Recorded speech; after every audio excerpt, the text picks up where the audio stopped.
মেহরবানি করে দুরুদ ও সালাম টুকুন সোনার মদিনায় নবী পাকের রওজা মুবারকে পৌঁছে দাও। तमाम পৃথিবীর মাটির নিচে যত মুমিন মুমিনাত শুয়ে আছেন তাদের আরওয়ার পরে সওয়াব পৌঁছে দাও রব্বুল আলামিন। এই মাহফিলের আয়োজন যারা করেছেন আর শোনার জন্য যারা এসেছেন, কিয়ামতের দিন মুসিবতের সময় এই মাহফিল আমাদের সকলের জন্য নাজাতের জরিয়া বানিয়ে দিও আল্লাহ।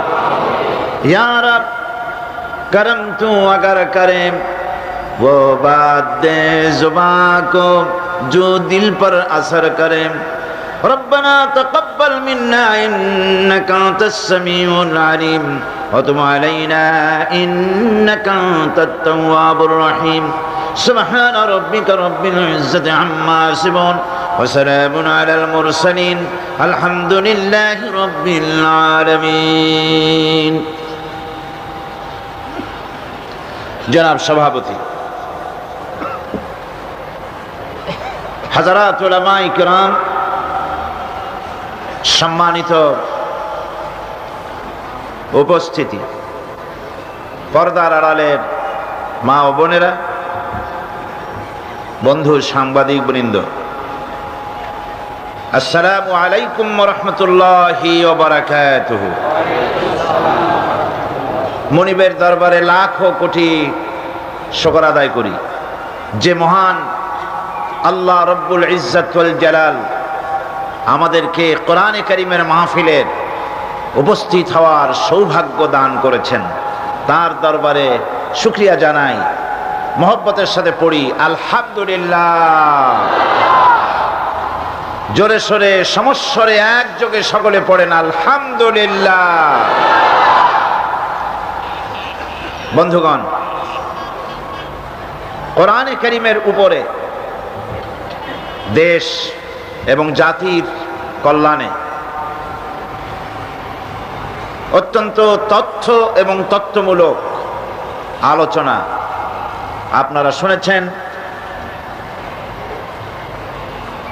চট্টগ্রামের জনপ্রিয় জননেতা বিশিষ্ট ইসলামী চিন্তাবিদ জনাব হযরতুল আল্লাম মৌলানা মুবিনুল হক চৌধুরী সাহেব মদ্দুজুল্লাহুল আলী, তারপরে এদেশে ইসলামী আন্দোলনের প্রথম সারির ব্যক্তিত্ব শেখুল হাদিস মুফাসসির কোরআন, আন্তর্জাতিক খ্যাতিসম্পন্ন ইসলামী চিন্তাবিদ জনাব আল্লামা হযরত মাওলানা আবুল কাসেম মোহাম্মদ সিফাতুল্লাহ দামাত বারকাতুহুল আলিয়া, তাঁর কাছ থেকেও আপনারা গুরুত্বপূর্ণ আলোচনা শুনেছেন।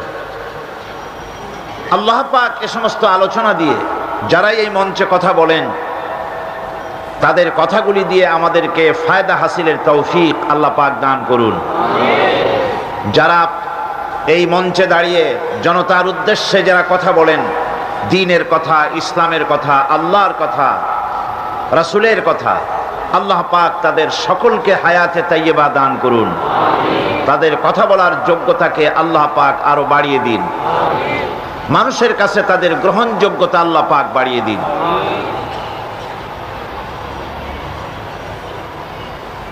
আপনারা দূর দারাজ থেকে কষ্ট করে মাহফিলে এসেছেন।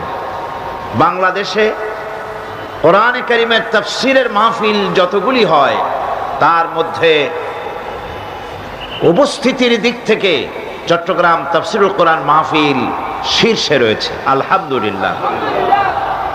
দেশ বিদেশ থেকে লোকেরা কষ্ট করে এ মাহফিলে হাজির হন। আজও, গতকালও এবং সামনের দিকেও পার্শ্ববর্তী দেশগুলি থেকে লোক এসছেন, আরো আসবেন। হরতাল হোক আর বাধা হোক আর যা কিছুই হোক না কেন, গুড় যেখানে পিঁপড়া সেখানে, কথা ঠিক কিনা? মধু যেখানে মৌমাছি সেখানে। সুতরাং কোরআন হচ্ছে মধু। এ কোরআন কি? আর আমরা সব মৌমাছি। আমরা সবাই কি? মৌমাছির মতো। কোরআন যেখানে, আকাশের অবস্থা খারাপ হোক, হরতাল হোক, বাধা হোক, সন্ত্রাস হোক, মাহফিলের কোরআন পাগল লোকদেরকে, রাসূলের আশেক লোকদেরকে, ইসলামের জন্য নিবেদিত প্রাণ মুসলমান নরনারীকে কোন অবস্থাতেই এ মাহফিল থেকে কেউ বাধা দিয়ে রুখতে পারেনি, পারবেও না।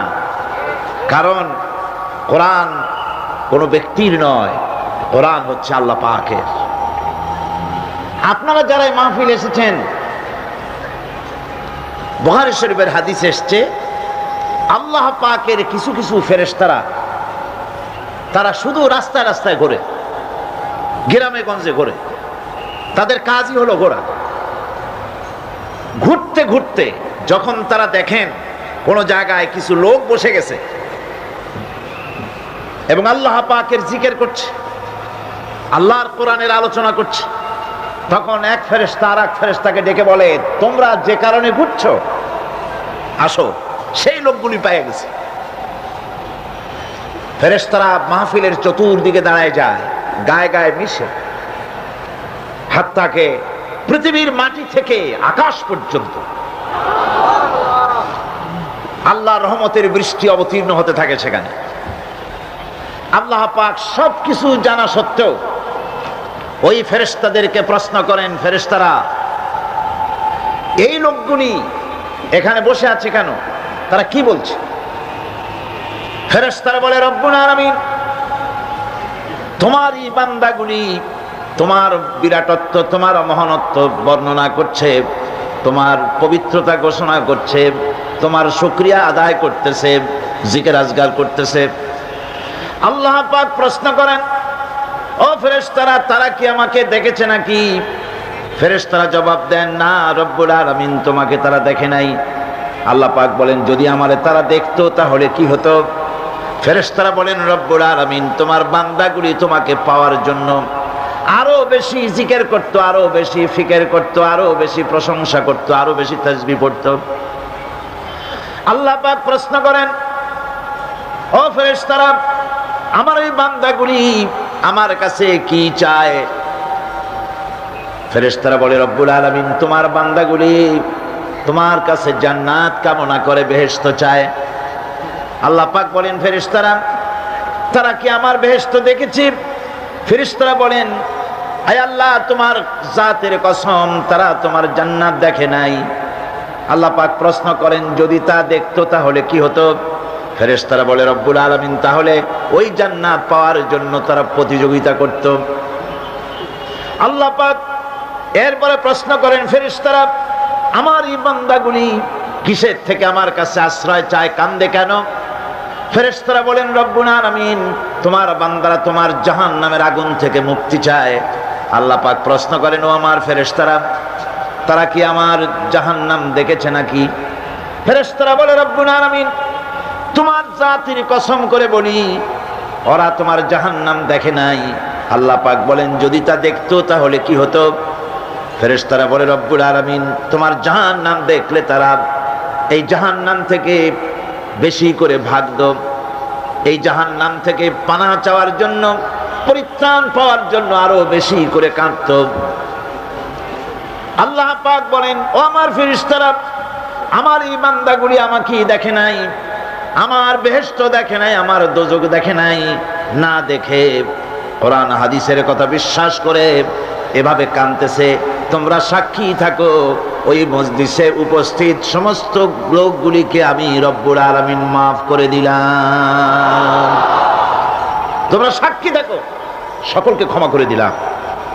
একজন ফেরেশতা তখন দাঁড়াবেন, একজন ফেরেশতা দাঁড়িয়ে বলবে, আয় আল্লাহ তুমি সবাইকে মাফ করে দিলে ঠিক আছে, কিন্তু অমুক, নাম নিয়ে বলবে, অমুক সে তো কোরআন শুনতে আসে নাই, সে তো জিকির করতে আসে নাই, সে তো জিকিরের মাহফিলের উদ্দেশ্যে, কোরআনের মাহফিলের উদ্দেশ্যে আসে নাই, সে আসতেছিল এমনি এমনি আসছিল নিজস্ব কাজে। কিছু লোক দাঁড়ানো আছে, বসে আছে দেখে সেও দাঁড়ায় গেল, তারও তুমি মাফ করলে। বুখারী শরীফের হাদিসের মধ্যে লেখা রয়েছে, নবীজি বলছেন, আল্লাহ রাব্বুল আলামিন সঙ্গে সঙ্গে ঘোষণা করেন, ফেরেশতারা শুনে রাখো, এই মাহফিল সমূহে, আমার জিকিরের মাহফিলে, আমার কোরআনের মাহফিলে যারা আসে কোনোদিন তারা হতভাগ্য হয় না, কোনোদিন হতভাগ্য হয় না। যারাই আসে সকলকে ক্ষমা করে দেওয়া হয়। সুবহানাল্লাহ। কোরআনে কারীমের সে আজিম মাহফিলে আপনারা উপস্থিত হয়েছেন। এই কোরআনের প্রভাবে, এই কোরআনের বরকতে রাসূল করিম সাল্লাল্লাহু আলাইহি ওয়াসাল্লাম এমন এক সমাজ প্রতিষ্ঠা করেছিলেন, যেই সমাজে চুরি ছিল না, ডাকাতি ছিল না, হত্যা ছিল না, ধর্ষণ ছিল না, সব বন্ধ হয়ে গিয়ে একটি সুখী, সমৃদ্ধশালী, ভীতিহীন, সন্ত্রাসমুক্ত একটি সুন্দর সমাজ বিনির্মাণে রাসূল করিম সাল্লাল্লাহু আলাইহি ওয়াসাল্লাম সক্ষম হয়েছিলেন এই কোরআনের কারণে। কিসের কারণে? সকলে বলেন কিসের কারণে? এই কোরআনের বিধানের কারণেই এটা সম্ভব হয়েছিল। মানুষ দরজা খুলে ঘুমাবার সুযোগ পেয়েছিল। আজ কি দেশে ঘরের দরজা খুলে ঘুমাবার সুযোগ আছে? নাই। আপনার মেয়েটি স্কুল কলেজগামী, স্কুলে গিয়েছে, কলেজে গিয়েছে, মেয়েটা তার সতীত্ব নিয়ে, তার ইজ্জত নিয়ে, তার আব্রু নিয়ে ঘরে ফিরে আসতে পারবে কিনা, এ ব্যাপারে মা বাবা উদাস থাকে না শঙ্কিত থাকে? শঙ্কিত থাকে। আপনি নিজে রাস্তায় যখন বেরোন, জীবনটা ভেতরে সহ, জীবনটা সহ ঘরে ফিরতে পারবেন, এ গ্যারান্টি আজ আর কেউ দিতে পারে না। রাসূল করিম সাল্লাল্লাহু আলাইহি ওয়াসাল্লামের যুগে মানুষেরা দরজা খুলে ঘুমাবার সুযোগ পেত, চুরি ডাকাতি বন্ধ হয়েছে, শ্রমিক তার শ্রমের ন্যায্য পাওনা পেয়েছে, কৃষক তাদের উৎপাদিত পণ্যের সঠিক দাম পেয়েছে, নাগরিক বৃন্দ তাদের রক্ত এবং সম্পদের নিরাপত্তা লাভ করেছে। এ কথাগুলি কি গল্প না বাস্তব? গল্প না বাস্তব? এটি ছিল বাস্তব। রাসূল করিম সাল্লাল্লাহু আলাইহি ওয়াসাল্লাম করেছিলেন কোরআন দিয়ে, কারণ কোরআন হচ্ছে সংবিধান। কোরআন কি? সংবিধান। পৃথিবীর সবগুলি রাষ্ট্রে লিখিত অলিখিত সংবিধান আছে। আমাদের দেশেও একটা সংবিধান আছে, আছে না? আমাদের দেশের সংবিধানের বয়স কত? 26 বছর কি 25 বছর বয়স হয়েছে সংবিধানের। সংবিধান আমাদের দেশে যেটা আছে, এই সংবিধানের কোনো পরিবর্তন হয়েছে নাকি হয় নাই? কতবার হয়েছে? মোট 13 বার সংবিধান পরিবর্তন হয়েছে, অ্যামেন্ডমেন্ট এসেছে, সংশোধন করা হয়েছে। ভবিষ্যতে আর হবে না। জি হবে, অপেক্ষা থাকুন, ওয়েট অ্যান্ড সি কতবার হয় তাই দেখুন। কিন্তু আল্লাহ পাকের সংবিধান, যার নাম কোরআন, এই সংবিধানের নাম কি? কোরআন। নাজিল হয়েছে কত বছর? 1400 বছর। কোরআনে কারীম অবতীর্ণ হলো পৃথিবীর বুকে। আজ পর্যন্ত কোরআনে কারীমের কোনো অ্যামেন্ডমেন্ট আসে নাই।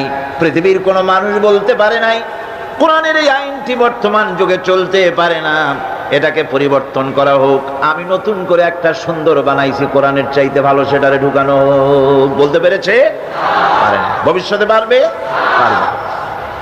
বাংলাদেশের সংবিধান পরিবর্তন হতে হতে, অ্যামেন্ডমেন্ট হতে হতে হয়তো এমন সময় আসতে পারে যে এর অরিজিনাল কি তা হারায় যাবে।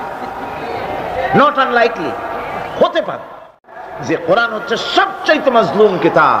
আপনি বলেন, আপনি বলুন যে কারো অসুখ হলো, ডাক্তার প্রেসক্রিপশন দিল, রোগী সেই প্রেসক্রিপশন বোতলের মধ্যে ভিজায় যদি খায়, রোগী যদি সেই প্রেসক্রিপশন মাদুলির মধ্যে ঢুকায় গলায় ঝুলায় রাখে, এমন রোগী সম্পর্কে আপনার ফতোয়া কি হবে?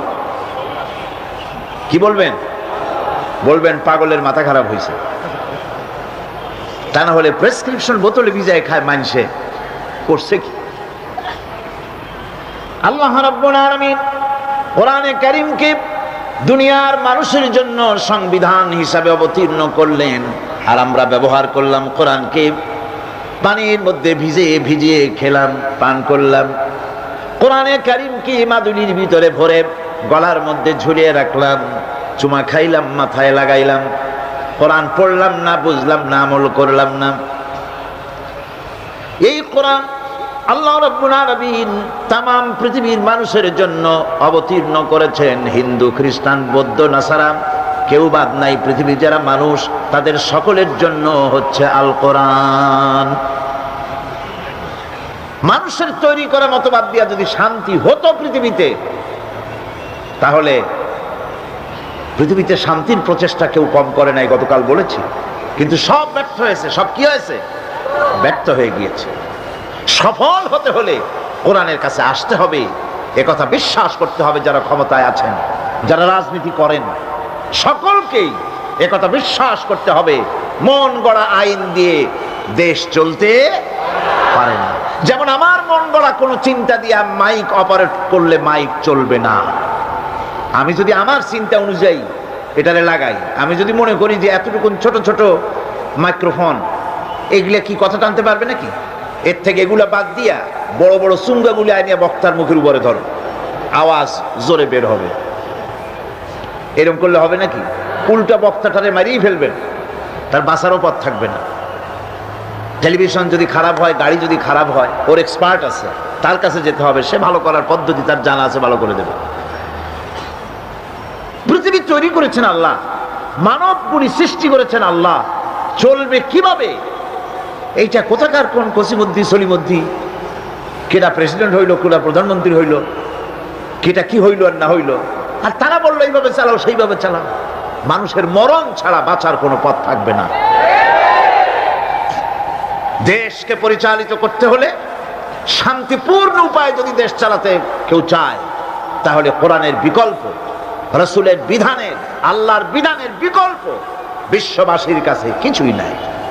আপনারা যদি আমাকে বলেন যে ইউরোপ আমেরিকায় অবস্থাটা কি, সেখানে তো কোরআনের আইন নাই, তাহলে সেই দেশ চলে কেমনে, সে দেশ চলে কেমনে? এই প্রশ্নটা আপনারা অবশ্যই আমাকে করার হক রাখেন। ব্রিটেন, আমেরিকা কিভাবে চলে? সেখানে তো কোরআনের আইন চলে না। হ্যাঁ, আপনার প্রশ্ন সঠিক, কিন্তু জেনে রাখুন, আমি যদি পাল্টা প্রশ্ন করি, আপনারা বলেন তো পৃথিবীতে সবচাইতে পাগল কোথায় বেশি? আপনারা জবাবে বলবেন আমেরিকা। পৃথিবীতে সবচাইতে মেন্টাল হসপিটাল বেশি কোথায়? আমেরিকায়। মানুষ জনমের মতো পাগল হইতেছে। এই পাগল হয় কেন? এই পাগল হচ্ছে এই কারণে শান্তি নাই। কি নাই? শান্তি নাই। শান্তির পায়রাগুলো আজ সরাহত। শান্তি তো কতগুলি পায়রার নাম নয়, অথবা কতগুলি বেলুনের নাম নয়। এগুলি কোন নেতা বা নেত্রী কতগুলি পায়রা ধরে বাতাসে উড়ায় দিল আর শান্তির বন্যায় জনগণ ভেসে গেল, এমনটি তো নয়। এই শান্তি আজ আমেরিকার মতো সমৃদ্ধ দেশ জনগণকে শান্তি দিতে পারে নাই। স্বামী তার স্ত্রীকে বিশ্বাস করে না, স্ত্রী স্বামীকে ভক্তি করে না, মা বাপ তার সন্তানকে স্নেহ করে না, সন্তান তার মা বাপকে শ্রদ্ধা করে না। মানুষ একটু শান্তি পায় ঘরে গিয়ে, সেই ঘরে চরম অশান্তি যায়, দেখে বউ আর একজনের সাথে, স্ত্রী দেখে তার স্বামী আর এক মহিলার সাথে।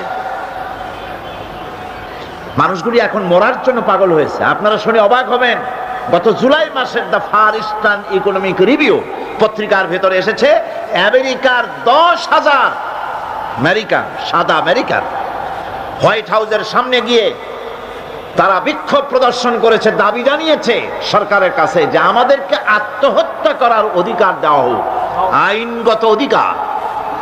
আত্মহত্যা করার সেখানে বিধান নাই। তারা বলছে আত্মহত্যা করার অধিকার দেওয়া হোক, কারণ পৃথিবীর বুকে বেঁচে থাকলে শান্তি পাবো না, মরলে বোধহয় শান্তি হবে। এটা তাদের ধারণা, কিন্তু মরলে আরো যন্ত্রণা আছে। শান্তি ওখানেও নাই, যেহেতু কামটা করছে খারাপ। কাম করছে কি খারাপ, শান্তি নেই। হায় হায়, অশান্তি এমন ভাবে তাদের পেয়ে বসেছে, অবাক হবেন। আল্লাহর মেহেরবানি, প্রতি বছর সেখানে দাওয়াত হয়, আর আমি আমার চোখে দেখি মানুষগুলির অবস্থা। যুবকগুলি, যুবতীগুলি মাথার চুলগুলিকে আটা মাখাইয়া তাতে রং দিয়ে তালপাতার মতো খাড়া করছে।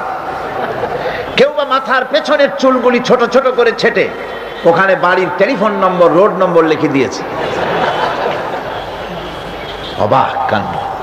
অবস্থা এই, আমি বলে থাকি যে শয়তানে যদি এই দৃশ্য দেখে, বেচারা শয়তান গাছের সাথে হেলান দিয়া খালি কানবে আর বলবে যে আল্লাহ, আমি শয়তান হইয়া দুনিয়া এসে লাভটা হইল কি? এগুলি তো মারাত্মক শয়তান। উলঙ্গপনা, বেহায়াপনা, অশ্লীলতায় ছেয়ে গেছে, শান্তি নাই, ইউরোপে নাই, আমেরিকায় নাই। সেই ইতিহাস আর একদিন বলবো। আজ আমি ভূমিকায় কথাগুলি বললাম এই কারণে, পৃথিবীতে আপনারা যা মনে করেন, Britain, France, Italy, German, America, Canada, পৃথিবীর বিভিন্ন দেশে শান্তির নহর বইতেছে না, অশান্তির আগুন জ্বলতেছে। আমার দেশের তালপাতার কুড়ে ঘরে যে শান্তিটা আছে, সে দেশের আকাশ চুম্বী বিরাট ধর্মমালার ভেতরে, বিরাট বিল্ডিং এর ভিতরে সেই শান্তি নাই। কারণ হচ্ছে মানুষ সৃষ্টি করেছেন আল্লাহ, তার আইন বাদ দিয়ে অন্য কোন পথে চললে শান্তি আসবে না। আসুন আমাদের সফলতার ব্যর্থতার আমরা হিসাব নিকেশ করি। গতকাল আমরা এই হিসাব নিকাশ শুরু করছিলাম। আমরা কি সফলতার দিকে এগোচ্ছি না ব্যর্থতার দিকে? আমরা কি লাভের দিকে না ক্ষতির দিকে? কোথায় দাঁড়িয়ে আছি সেটা আমাদেরকে হিসেব করে দেখতে হবে। একজনের পানির একটা খালের পানি সেচতে ছিল মাছ ধরার জন্য। খালটা উত্তর এবং দক্ষিণ দিকে প্রবাহিত।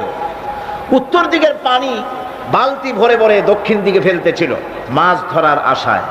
সন্ধে নাগাদ পানি ছেচে তারপর পেছনের দিকে তাকিয়ে দেখে সর্বনাশ, সামনেও যত পানি পেছনেও তত পানি। আচ্ছা, এই কষ্ট করলো অথচ পিছনের পানি কমলো না, এর কারণটা কি আপনারা বের করতে পারেন? কি? বাদ দেয় নাই, বাদ দেয় নাই, মাঝখানে বাদ দেয় নাই বলে সারাদিনের পরিশ্রম পণ্ডশ্রমে পরিণত হয়েছে, ঠিক কিনা? সুতরাং আমরা আমাদের জীবনে যদি আদর্শিক বাদ না দেই, ঈমানকে পুখতা করার, আমল করার বাদ সৃষ্টি যদি না করি, তাফসীরের মাহফিলে আনাকুম জানাকুম, জানাকুম আনাকুম, এভাবেই চলবে, পণ্ডশ্রম হবে। আমরা বলে যাব, আপনারা শুনে যাবেন, ফায়দা হবে না। ফায়দা হওয়ার জন্য, কল্যাণ হওয়ার জন্যে কোরআনে কারীমের বক্তব্যগুলি শুনতে হবে। আমাদের ব্যর্থতা কোথায়, সফলতা কোথায়, লাভ কোথায়, ক্ষতি কোথায়, সে কথা আল্লাহ আমাকে শোনাচ্ছেন। পড়েন আমার সাথে গতকালের মতো।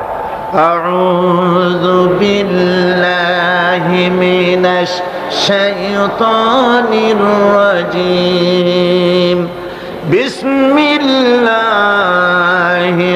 রাহমানির রাহিম। ওয়াল আসরি ইন্নাল ইনসানা লাফি খুসর। এই সূরাটা আপনারা জানেন কিনা? এইরকম একেবারে পড়তেছেন, মুখ বুঝে আছেন। কোরআনে কারীমের প্রত্যেকটি অক্ষরে অক্ষরে 10-10 করে নাকি আমল নামে আল্লাহ পাক লিখে দিবেন। ওয়াল আসরি ইন্নাল ইনসানা লাফি খুসর ইল্লাল্লাযীনা আমানু ওয়া আমিলুস সালিহাতি ওয়া তাওয়াসাউ বিল হাক্কি ওয়া তাওয়াসাউ বিস সাবর। সাদাকাল্লাহুল আযীম। আল্লাহ পাক ঘোষণা করেছেন, আল্লাহ কসম করেছেন, গতকাল এই কথাগুলি আমি বলেছি, গোটা বিশ্বের সমগ্র মানব গোষ্ঠীর জীবন কি ক্ষতিগ্রস্ত, মনে নাই? জীবন কি ক্ষতিগ্রস্ত, ব্যর্থ। এই জীবন সফল হতে পারে, এই ব্যর্থতার ইতিহাস গতকাল শুনেছি। আজকে বলবো সফলতার কথা। এই ব্যর্থতা থেকে, এই ক্ষতি থেকে যদি বাঁচতে চাই কিনা? কারা কারা চাই দেখাই তো হাত। কারা কারা চাই? ক্ষতির হাত থেকে বাঁচতে চাই কারা? আলহামদুলিল্লাহ, হাত নামান। ক্ষতির হাত থেকে যারা বাঁচতে চান, আল্লাহ রাব্বুল আলামিন তাদের জন্য ফর্মুলা পেশ করেছেন, ইল্লাল্লাযীনা আমানু ওয়া আমিলুস সালিহাতি ওয়া তাওয়াসাউ বিল হাক্কি ওয়া তাওয়াসাউ বিস সাবর। আল্লাহ পাক বলেন, 4টি কাজ করলে জীবন সফল হয়ে যাবে। কয়টা কাজ? 4টা কাজ করলে জীবনটা সফল হয়ে যাবে। 1 নম্বরে ঈমান। 1 নম্বরে কি? ঈমান। এটাই হচ্ছে ফাউন্ডেশন। ক্ষতি থেকে বাঁচার জন্য প্রথম যে গুণটি, সেটির নাম হচ্ছে ঈমান। ইসলামে ঈমানের স্থান সর্বপ্রথম, তারপরই হচ্ছে ইসলাম। ঈমান আগে, তারপরে কি? ইসলাম। ইসলাম হচ্ছে বীজ, ঈমান হচ্ছে বীজ, আর ইসলাম হচ্ছে চারা, গাছ। এটা হচ্ছে ভিত্তি। এই ভিত্তিকে সর্বপ্রথম মজবুত করতে হবে। ঈমানের ভিত্তি,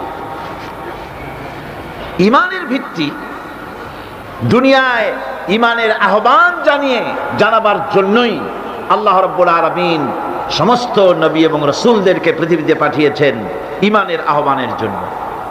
দুনিয়ার সমস্ত নবীদের দাওয়াত ছিল ঈমানের দাওয়াত। কিসের দাওয়াত?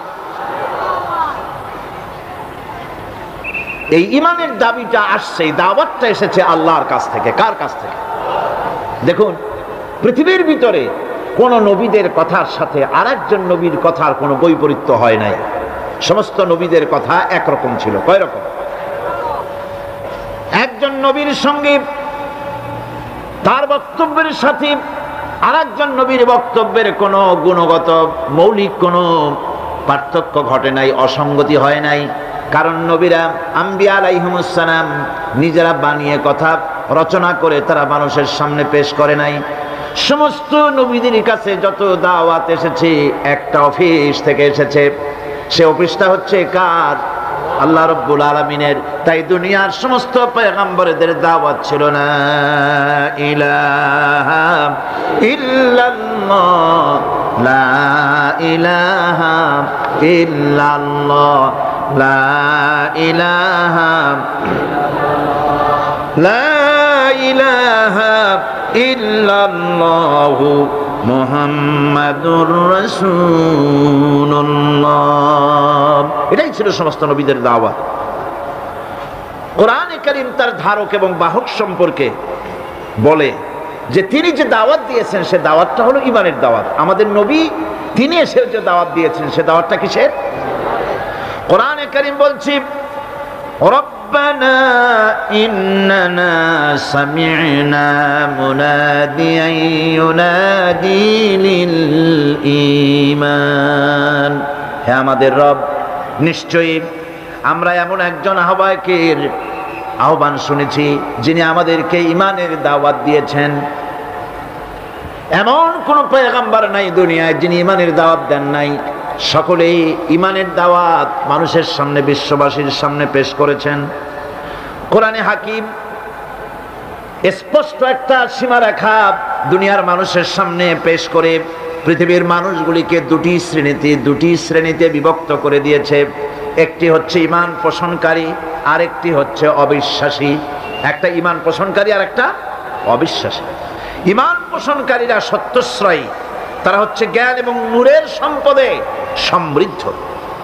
আর দ্বিতীয় দলটি হচ্ছে কাফের, জালিম, মূর্খ। তারা হেদায়েতের রাস্তা তাদের জন্য অবরুদ্ধ। কোরআনে কারীম এই দুইটি দল সম্পর্কে উল্লেখ করতেছেন, মাসালুল ফারিকাইনি কাল আ'মা ওয়াল আসাম্মি ওয়াল বাসীরি ওয়াস সামিম হাল ইয়াস্তাবিয়ানি মাসালান আফালা। কোরআন শরীফ বলছে, হাল ইয়াস্তাবিয়ানি মাসালান আফালা তাযাক্কারুন। দুইটি শ্রেণীতে আল্লাহ পাক ভাগ করে দিয়েছেন। একটা শ্রেণী হচ্ছে অন্ধ, বোবা, বধির। আরেকটি যারা শুনতে পায়, চোখে দেখতে পায়। এ দুটি কখনো এক নয়, সমান নয়। এ দুটির রাস্তা আলাদা। কাফেরের রাস্তা আর ইমানদারদের রাস্তা সম্পূর্ণ ভিন্ন। আল্লাহ রাব্বুল আলামিন ঈমান এবং কুফরের পার্থক্য বলে দেওয়ার জন্য গোটা মানব জাতির মধ্যে স্পষ্ট করে বলেছেন, লা ইকরাহা ফিদ্দীন ক্বাদ তাবায়্যানার রুশদু মিনাল গায়ব। দ্বীনের ব্যাপারে জোর জবরদস্তি নেই। এখানে হেদায়েতের পথ এবং গোমরাহি, হেদায়েতকে গোমরাহির পথ থেকে সম্পূর্ণ আলাদা করে দেওয়া হয়েছে। লা ইকরাহা ফিদ্দীন, দ্বীনের ব্যাপারে কোনো জোর জবরদস্তি নেই। যারা ধর্মনিরপেক্ষবাদী তারা এই আয়াতটাকে নিজেদের মতবাদকে প্রতিষ্ঠার লক্ষ্যে অনেক সময় কাজে লাগায়। দুটি আয়াতকে তারা বেশি ব্যবহার করে। একটা হচ্ছে লাকুম দীনুকুম ওয়ালিয়া দীন, আর একটা হচ্ছে লা ইকরাহা ফিদ্দীন। এই দুইটি আয়াতকে ধর্মনিরপেক্ষবাদীরা ব্যবহার করে। এই দুটির কোনটি তাদের আদর্শকে বোঝাবার লক্ষ্যে ব্যবহারের কোনো সুযোগ নাই। লা ইকরাহা ফিদ্দীন, ধর্মের ব্যাপারে কোনো বাড়াবাড়ি নাই, জোর জবরদস্তি নাই। এ কথা বলা হয়েছে এই কারণে যে কোনো বিধর্মীকে, অমুসলিমকে ভয় দেখিয়ে, লোভ দেখিয়ে অথবা কোন ক্রমে কোন প্রকার চাপ সৃষ্টি করে তাকে মুসলমান বানানো যাবে না। এমনকি সূরা তওবার মধ্যে এসেছে, যুদ্ধ চলাকালীন সময়, জিহাদ চলাকালীন সময় কোনো অমুসলিম যদি ইসলাম জানার জন্য তোমাদের তাঁবুতে আসে, তাহলে তুমি তাকে ইসলাম বুঝাও। ইসলাম শোনার পরে যদি মেনে নেয় ভালো কথা, আর যদি না মানে তাকে তার তাঁবু পর্যন্ত ফিরে যেতে দাও। মাঝপথে তাকে আক্রমণ করা যাবে না। ধর্মের ব্যাপারে কোনো বাড়াবাড়ি নাই। লা ইকরাহা ফিদ্দীন, এর দ্বারা ধর্মনিরপেক্ষতার কোনো কথা বোঝানো হয়নি। আর লাকুম দীনুকুম ওয়ালিয়া দীন, এটা ছিল কাফেরদের সেই বক্তব্যের প্রেক্ষিতে যেখানে কাফেররা বলেছিল মুহাম্মদ সাল্লাল্লাহু আলাইহি ওয়াসাল্লাম, আসুন আমরা এক কাজ করি, সেটা হলো ধর্ম নিয়ে আমাদের মধ্যে যে বাকবিতণ্ডা হচ্ছে, আমরা ধর্মকে 50-50 ভাগ করে নিই। কিছুদিন আমরা গিয়া আপনার আল্লাহরে সেজদা দেই, আর কিছুদিন আপনারা আমাদের মূর্তিগুলিকে প্রণাম করুন। এই প্রস্তাব যখন রাখল, আল্লাহ রাব্বুল আলামিন সূরা কাফিরুন অবতীর্ণ করে দিলেন, কুল ইয়া আইয়ুহাল কাফিরুন লা আ'বুদু মা তা'বুদুন। হে কাফেরেরা, হে অবিশ্বাসীরা, নবী আপনি বলুন, হে অবিশ্বাসীরা, তোমরা যার ইবাদত করো আমরা তার ইবাদত করি না, আবার আমরা যার ইবাদত করি তোমরাও তার ইবাদত করো না। সুতরাং লাকুম দীনুকুম ওয়ালিয়া দীন, সুতরাং তোমাদের দিন তোমাদের জন্য, আমাদের দিন আমাদের জন্য। এখানে নিরপেক্ষতার কথা বলা হয় না, এখানে পক্ষের কথা বলা হয়েছে। কিসের পক্ষ? ধর্মের পক্ষ। কিসের পক্ষ? হিন্দু, খ্রিস্টান, বৌদ্ধ, তোমরা তোমাদের ধর্মের পক্ষে থাকো। মুসলমান, তোমরা তোমাদের ধর্মের পক্ষে থাকো। ধর্মের ব্যাপারে নিরপেক্ষ হওয়ার কোনো সুযোগ নাই। আছে নাকি সুযোগ? আমি পার্লামেন্টে বলেছি এই কথা, যে একটা ধর্মের উপরে বিশ্বাস করে নিজেকে একটা ধর্মের পক্ষের ব্যক্তি হিসাবে ঘোষণা করে কেউ বলছে, দাবি করছে আমি হিন্দু, কেউ বলছে আমি বৌদ্ধ, কেউ বলছে আমি খ্রিস্টান, কেউ বলছে আমি মুসলমান। নিজেকে একটা ধর্মের বিশ্বাসী ঘোষণা করার পর আমি ধর্মনিরপেক্ষ, এই কথাটা মিথ্যা, বানোয়াট, জালিয়াতি, প্রতারণা, মুনাফিক। কোন ধর্মের অনুসারী ব্যক্তি ধর্মনিরপেক্ষ হতে পারে না। কেবলমাত্র নাস্তিক, যারা আল্লাহরে মানে না, আল্লাহকে স্বীকার করে না, ওরা বলতে পারে আমরা ধর্মনিরপেক্ষ, ধর্মের ব্যাপারে আমরা নিরপেক্ষ, গুলো মানি না, বিশ্বাস করি না। কিন্তু যারা ধর্মে মানে, সেদের যে ধর্মেরই হোক না কেন, সে ব্যক্তি ধর্মনিরপেক্ষ যদি দাবি করে, এটা মিথ্যে কথা, এটা মুনাফিকি ছাড়া কিছু হতে পারে না। মুসলমানকে, যে কোনো জাতিকে যে ধর্মে আছে ধর্মের পক্ষে থাকার কথাই বলা হয়েছে। এখন আমি বলতেছিলাম ইমানের কথা। ইমান আগে আনতে হবে।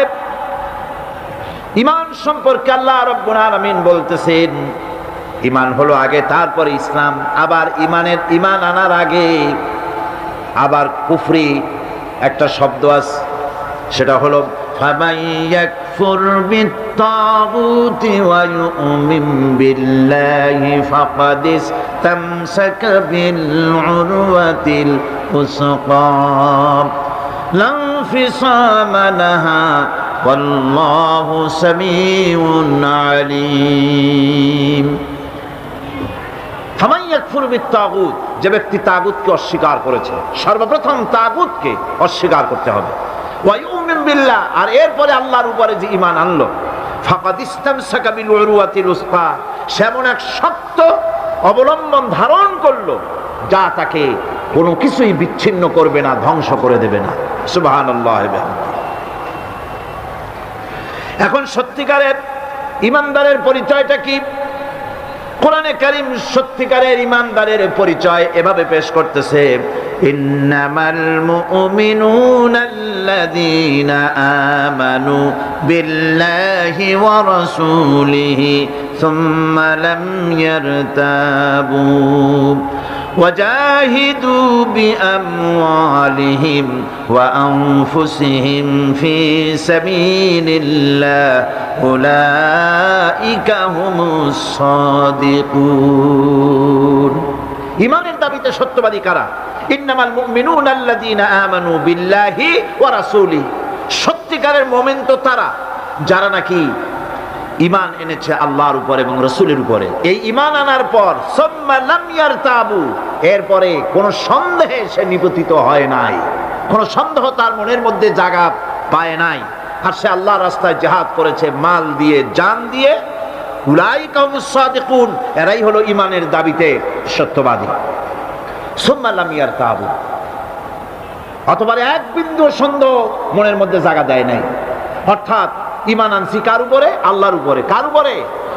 আর তার রাসূলের উপরে। আল্লাহ এবং রাসূলের উপরে ঈমান আনার পর যারা আল্লাহ এবং রাসূলের বিধান জীবনের সকল ক্ষেত্রে মানতে পারে নাই, তারা এই সন্দেহে নিপতিত হয়েছে। কথা বুঝতে পেরেছেন?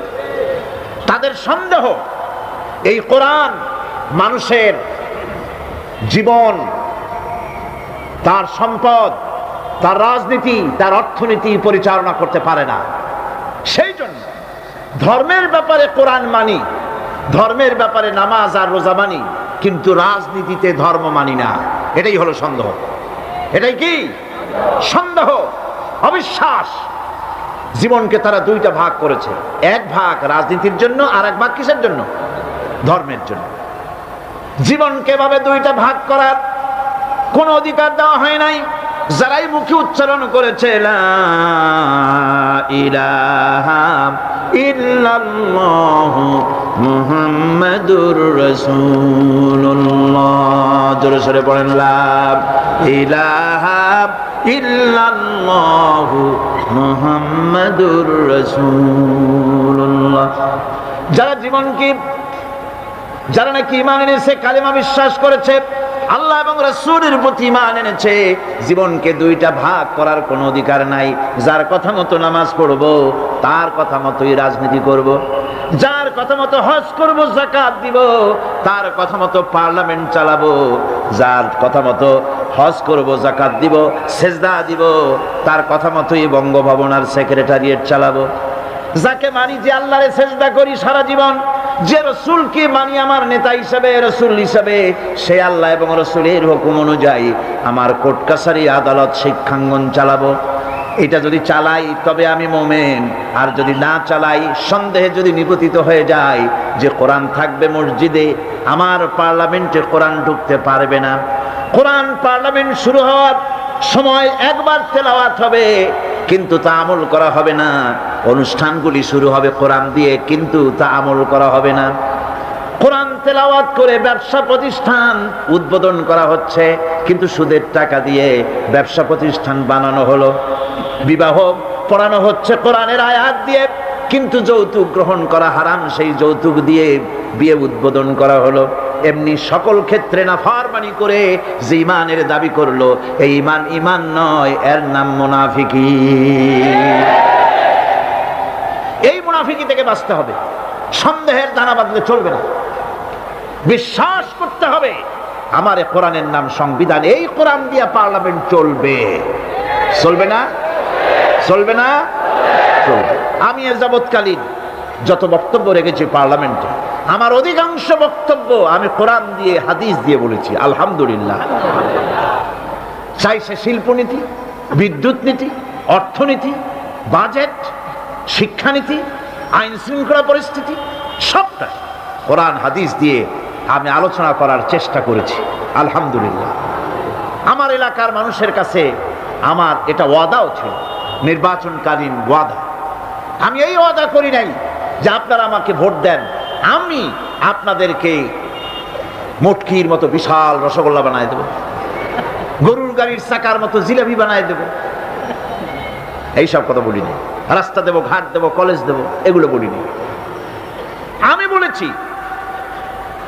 আমাকে যদি আপনারা ভোট দেন তাহলে এযাবৎকাল কোরআনের যেই কথাগুলি মাঠে আর ময়দানে বলেছি, এবার এই কথাগুলি আমি পার্লামেন্টে বলতে চাই। আপনারা যদি ভোট না দেন, পার্লামেন্টে যত বড় পীর হোক, মৌলানা সাহেব হোক, কথা বলতে পারবে না। আপনাদের ভোটটা দরকার। আমার জনগণ, আমার এলাকার পিরোজপুরবাসী, আলহামদুলিল্লাহ, তারা জান বাজি রেখে আমাকে ভোট দিয়েছে। বিগত 50 বছরের ভেতরে ওই সেন্টার থেকে, ওই সিট থেকে কোন মুসলমান ভোটের মাধ্যমে নির্বাচিত হয়ে পার্লামেন্টে যেতে পারেন নাই। এটা একটা প্রথম ইতিহাস। মানুষেরা, আমি কাবাধব গত রমজান মুবারকে কাবা শরীফে ছিলাম, মক্কা শরীফে ছিলাম। আল্লাহর ঘর ধরে আমি দোয়া করেছি যে আল্লাহ, পার্লামেন্টে আমাকে যারা কথা বলার সুযোগ করে দিল, আমার এলাকার এই মানুষগুলিকে তুমি একবার তোমার এই ঘর দেখার তৌফিক দিয়ে দিও।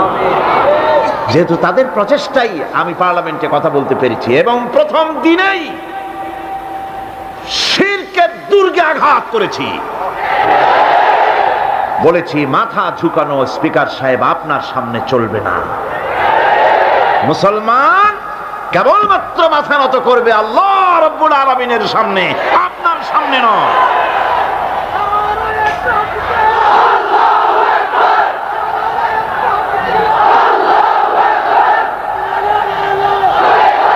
আল্লাহ পাকের মেহেরবানি, আল্লাহ পাকের মেহেরবানি যে আমার এই উপলব্ধি হয়েছে। উপলব্ধি আগেও ছিল, আমি এখন বুঝতে পারি ভালো করে। পার্লামেন্ট হচ্ছে সেই জায়গা যেখানে বসে গোটা জাতির ভাগ্যকে সুপ্রসন্ন করা যায়, হতভাগ্য দূর করে দিয়ে মানুষের জীবনকে সুখী সমৃদ্ধশালী করা যায় পার্লামেন্টে বসে। ওটা হলো সেই জায়গা, দুটোই করা যায়। ওখানে বসে গোটা জাতিকে অশান্তির আগুনে দাউ দাউ করে জ্বালানো যায়, ওখানে বসে ব্যবসায়ীদের সর্বনাশ করা যায়। এই পার্লামেন্টে বসে আইন পাশের মাধ্যমে গোটা জাতির ভাগ্যকে বদলে দিতে পারে মুহূর্তের ভিতরে। সে আইনটা হবে কোরআনের আইন। কিসের আইন? এটা যদি পার্লামেন্টে এই আইন পাশ হয়, গোটা জাতির ভাগ্য বদলে যাবে, নইলে ভাগ্য বদলাবার সম্ভাবনা নাই।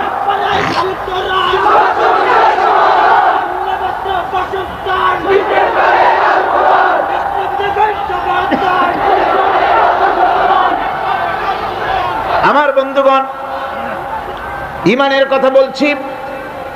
ইমান দুই প্রকার। এক প্রকার হলো ধর্মীয় ইমান, আর এক প্রকার হলো পার্থিব ইমান। ধর্মীয় ইমান মানে হচ্ছে আল্লাহ পাকের উপরে বিশ্বাস, পরকালে বিশ্বাস, কিতাবে বিশ্বাস, নবীতে বিশ্বাস, আর আখেরাতে জবাবদেহিমূলক ইমান, যা দিয়ে মানুষ নিজের চরিত্র গঠন করে, এটা হলো ধর্মীয় ইমান। আর একটা হলো পার্থিব ইমান। ধর্মীয় ইমান হচ্ছে, পার্থিব ইমান হচ্ছে যেখানে কোনো চরিত্র নাই, দিন নাই, ইমান নাই, পরকালে জবাবদিহির কোনো চিন্তা নাই। এটা হলো পার্থিব ইমান। ধর্মীয় ইমানে লোকেরা আল্লাহ এবং রাসূলকে বিশ্বাস করে, আর পার্থিব ইমানে, ধর্মীয় ইমানে আল্লাহ হচ্ছেন একজন। কয়জন? ইলাহ, ইলাহ, ইলাহ, ইলাহ কে? আল্লাহ। ইলাহ হচ্ছেন এক, ইলাহ এক, আল্লাহ এক, আল্লাহ এক এবং একক। আল্লাহ হচ্ছেন এক, একক। ধর্মীয় ইমানে যারা বিশ্বাসী, তারা আল্লাহ রাব্বুল আলামিনকে এক হিসাবে জানে। আর যারা পার্থিব ইমানে বিশ্বাসী তাদের ইলাহ হতেছে চারজন, তাদের খোদা হচ্ছে চারটা। কয়টা খোদা? চারটি খোদা, চারটি মাবুদ তাদের। এই চারটি খোদা কি তারা চারটি মাবুদের ইবাদত করে তারা চলে।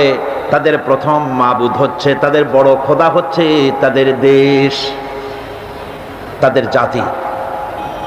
তারা দেশের জন্য, জাতির জন্য দেহ, মন, প্রাণ, সম্পদ সব উজাড় করে দিতে পারে, কিন্তু আল্লাহ রাব্বুল আলামিনের সামনে একটা সেজদা দিতেও নারাজ। দেশের জন্য তারা সব করতে পারে, দেশের মহব্বতে সব করতে পারে, কিন্তু আল্লাহর জন্য কিছু করতে পারে না। এই দেশটারে কে বানাইলেন? কে বানিয়েছেন?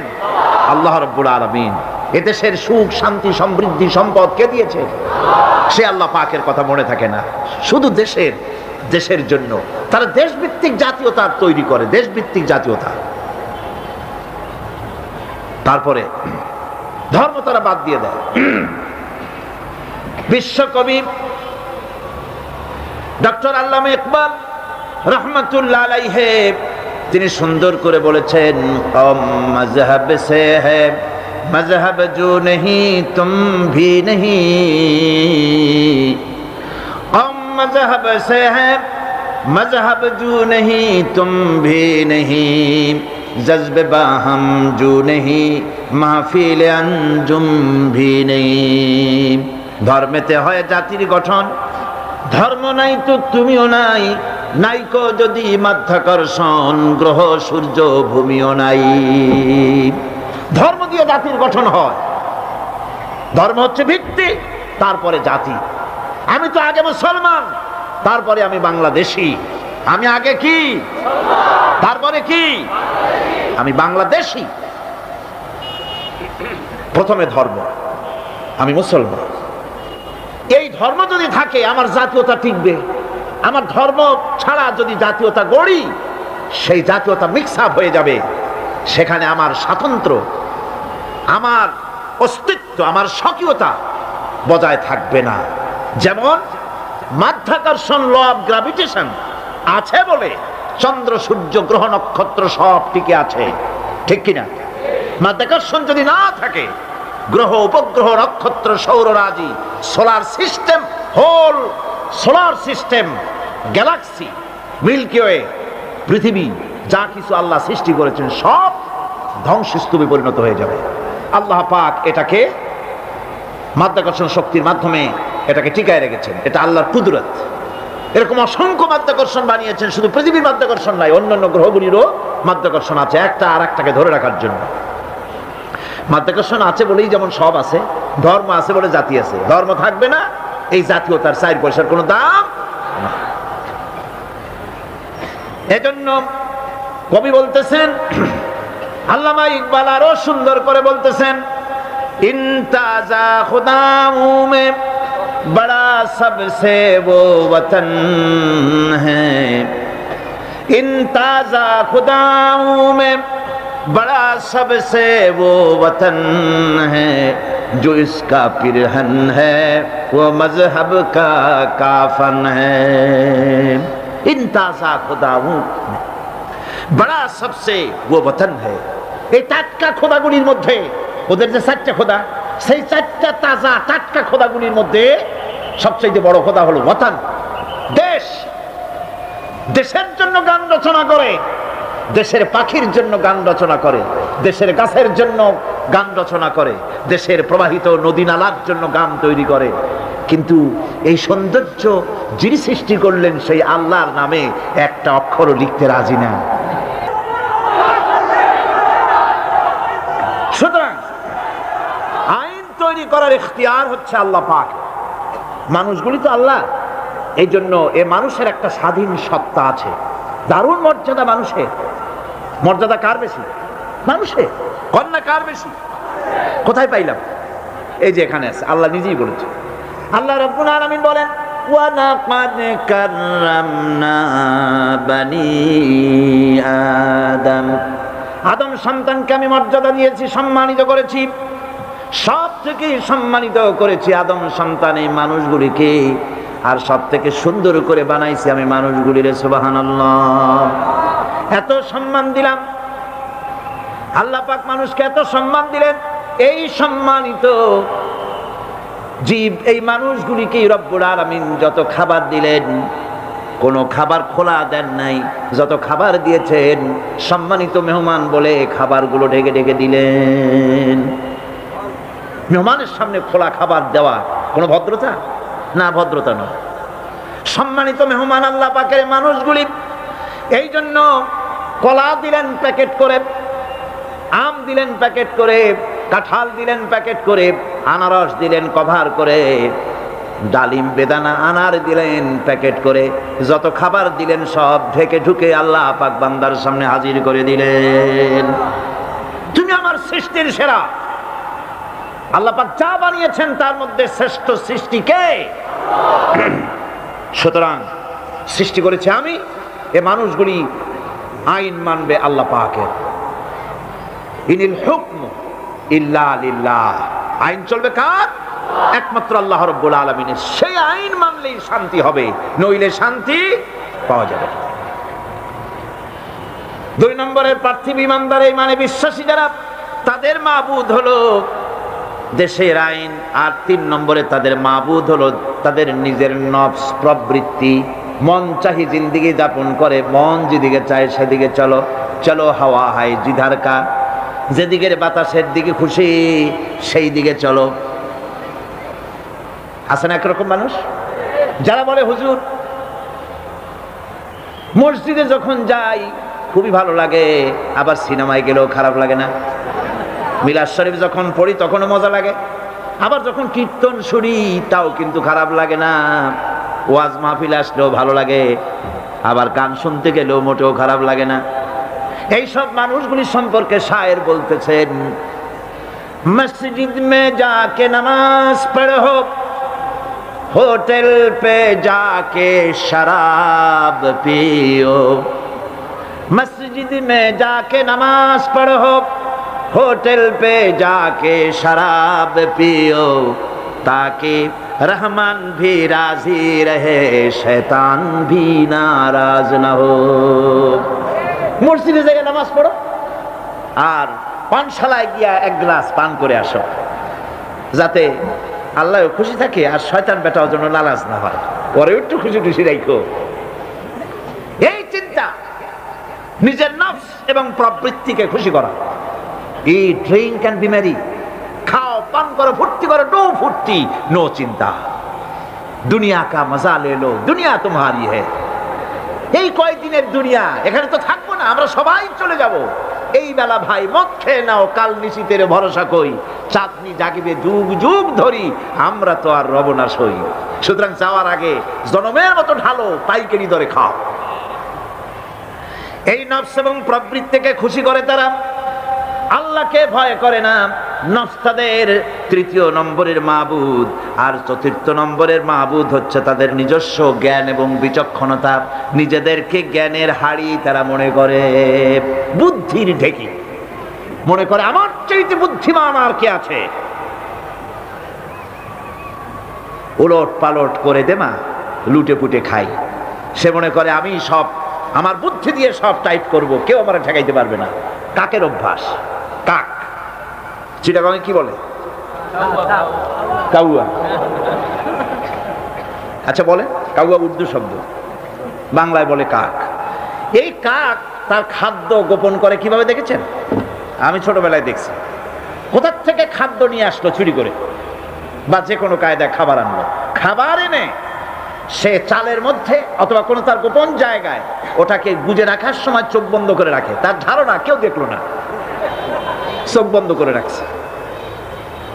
এই সমস্ত বুদ্ধির ঢেকিগুলি তারা মনে করে নিজের জ্ঞানের উপরে তুষ্ট, আমার থেকে বুদ্ধিমান আর কে আছে। বুদ্ধিজীবী বুদ্ধি বেঁচে খায়।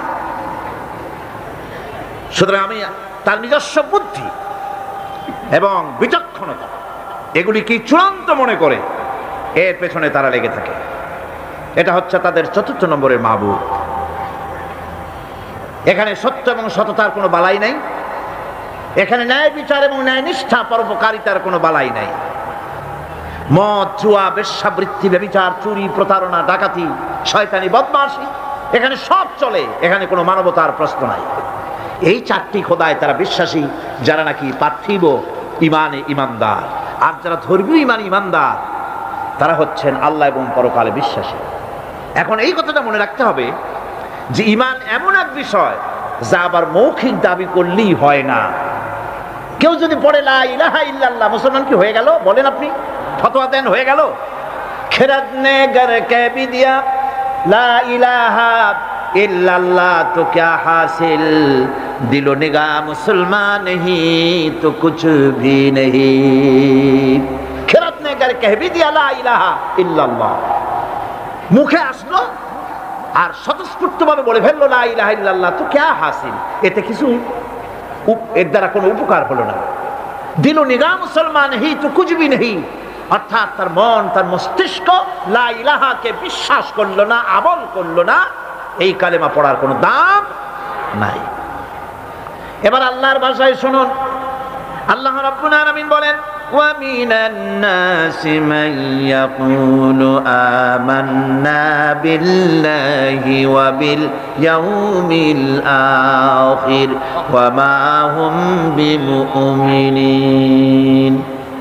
আল্লাহ রাব্বুল আলামিন বলছেন লোকেদের মধ্যে এমন অনেক লোক আছে যারা মুখে বলে আল্লাহর উপর ঈমান এনেছি, পরকালকে বিশ্বাস করেছি। আল্লাহ বলেন ওমা হুম বিমুমিনিন, এরা মুমিন না।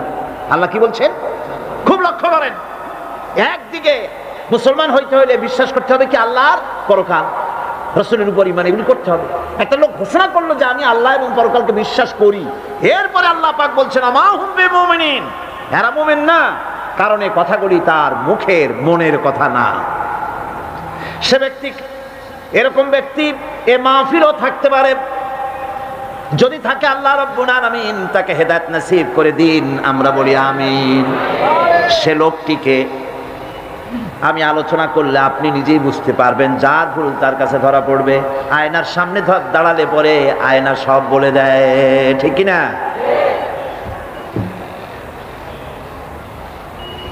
সেই ব্যক্তি, যে ব্যক্তি নাকি কালেমা পড়ে, নামাজ পড়ে, আবার ব্যবসায়ী হলে ওজনে কম দেয়, খাদ্যে ভেজাল দেয়, মানুষের সঙ্গে প্রতারণা করে, টাকা নিয়ে ফেরত দেয় না, ওয়াদা খেলাপ করে, চুরি করে, ডাকাতি করে, জেনা করে, সুদভিত্তিক ব্যাংকের থেকে টাকা তুলে ব্যবসা করে, সুদের ব্যবসা করে, ঘুষ দেয়, জেনা করে, আর একদিকে নামাজ পড়ে, সময় হলে আবার হজ করে আসে। এরকম মানুষ আছে না নাই? এই ধরনের মানুষগুলি ইহরামের কাপড় পরে হজের নিয়ত করে জিদ্দায় পা রেখে যখন বলে লাব্বাইক আল্লাহুম্মা লাব্বাইক লাব্বাইক লা শারীকা লাকা লাব্বাইক ইন্নাল হামদা ওয়ান নি'মাতা লাকা ওয়াল মুলক লা শারীকা লাক, লাব্বাইক আল্লাহুম্মা লাব্বাইক, আয় আল্লাহ প্রভু হাজির, প্রভু আমি হাজির, হে আমার রব তোমার গোলাম হাজির। বান্দা বলে আয় আল্লাহ গোলাম হাজির, গায়েব থেকে আওয়াজ আসে, আল্লাহর পক্ষ থেকে বলা হয় লা লাব্বাইকা ওয়ালা সাদাইক। বান্দা বলছে আমি উপস্থিত মাবুদ, আর মাবুদ বলছে আমি তোমার উপস্থিতিকে গ্রহণ করলাম না। তুই বলছো হাজির, আমি বলছি তুমি অনুপস্থিত, তোমার উপস্থিতি আমি গ্রহণ করলাম না। কারণ তুমি যে টিকিট করে আসছো ওইটা হারাম টাকা, যে রামের কাপড় পরেছো ওইটা হারাম টাকা দিয়ে কেনা, মক্কা মদিনায় যে খরচ করবে, তাবুতে থাকবে, বাস ভাড়া দেবে, যা খাবে, জায়নামাজ কিনবা, তসবিহ কিনবা, মার্কেটিং করার জন্য যে টাকা আনছো সব হারাম।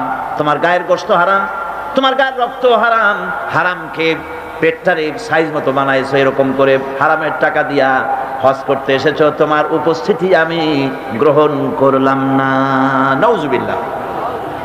সুতরাং মুমিনের দাবি করলেই হবে না, ইমানের দাবি করলেই হবে না, কাজে তা প্রমাণ করতে হবে। সেটা কি? সেটা হচ্ছে ইন্নাল্লাযীনা ক্বালু রাব্বুনাল্লাহু সুম্মা ইসতাকামু তাতানাজ্জালু আলাইহিমুল মালাইকা, নিশ্চয় যারা বলে আমাদের রব আল্লাহ, অতঃপর এই কথার উপরে সে দৃঢ় পথ থাকে, ফেরেশতাগণ তার প্রতি ফেরেশতা অবতীর্ণ হয়, অর্থাৎ আল্লাহর রহমত তার উপরে নাজিল হয়। যে ব্যক্তি ঈমানের দাবি করে ঈমানের উপরে টিকে থাকে, আল্লাহর রহমত তার উপরে নাজিল হতে থাকে। ঈমান আনাই শুধু মুখে দাবি করাই শেষ কথা নয়, ঈমান আনার পর ঈমানের উপরে টিকে থাকা সবচেয়ে বড় কথা। ঈমানের উপরে টিকে থাকতে হবে। ঈমান হচ্ছে শান্তি এবং সমৃদ্ধির চাবিকাঠি। আমরা কি শান্তি চাই? জোরে বলেন চাই। সেই শান্তি কি চুক্তি করে পাওয়া যাবে? অশান্তি আরো বাড়বে, অশান্তি আরো বাড়বে। চুক্তি করে শান্তি হয় না। তবে হ্যাঁ হয় যদি তা কোরআন কেন্দ্রিক হয়। গতকাল সে আলোচনা হয়ে গেছে। আমরা যদি দেশে শান্তি চাই, দেশে যদি সমৃদ্ধি চাই, তাহলে তার চাবিকাঠি হতেছে ঈমান। ওই শুনুন, আল্লাহ রাব্বুল আলামিন ঈমানের কথাই বলছেন, ওয়ালাউ আন্না আহলাল কুরা আমানু ওয়াত্তাকাউ লাফাতাহনা আলাইহিম বারাকাতিম মিনাস সামাই ওয়াল আরদ। ওয়ালাউ আন্না আহলাল কুরা আমানু ওয়াত্তাকাউ, দেশের লোকেরা যদি আমার উপর ঈমান আনে, কে বলতেছেন? কে বলতেছেন? দেশের লোকেরা যদি আমার উপর ঈমান আনে আর আমাকে ভয় করার নীতি যদি অবলম্বন করে চলে, তাহলে আমি আল্লাহ রাব্বুল আলামিন ওই দেশের মানুষের জন্য আকাশের আর জমিনের সব বরকতের দরজা আমি আল্লাহ খুলে দেব। আল্লাহর ওয়াদা মিথ্যা হয়? আল্লাহর ওয়াদা মিথ্যা হয়? কখনো মিথ্যা হয় না। ভাইরা, আমাদের দেশটা তো গরিব না। আমাদের দেশটা কি গরিব? অনেকে বলেন গরিব, কিন্তু আমি বলি না। গরিব হইলে পরে একজন তো শত সহস্র কোটি টাকার মালিক। গরিব হলে এত টাকা, গরিব দেশ হলে ওই লোকটা এত টাকা বানাইলো কেমনে? আর একজনের পাও রাখার ট্যাবলেট কেনার পয়সা নাই। একজনের তো 1000 বিঘা জমি আছে, আর একজনের রান্নাঘর উঠাবার জায়গা নাই।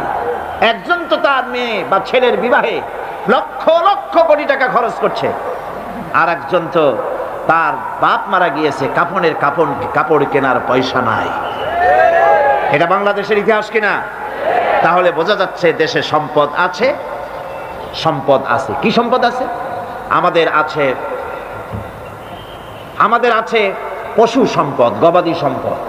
আমাদের আছে বনজ সম্পদ, খনিজ সম্পদ, মৎস্য সম্পদ, পানি সম্পদ, মানব সম্পদ।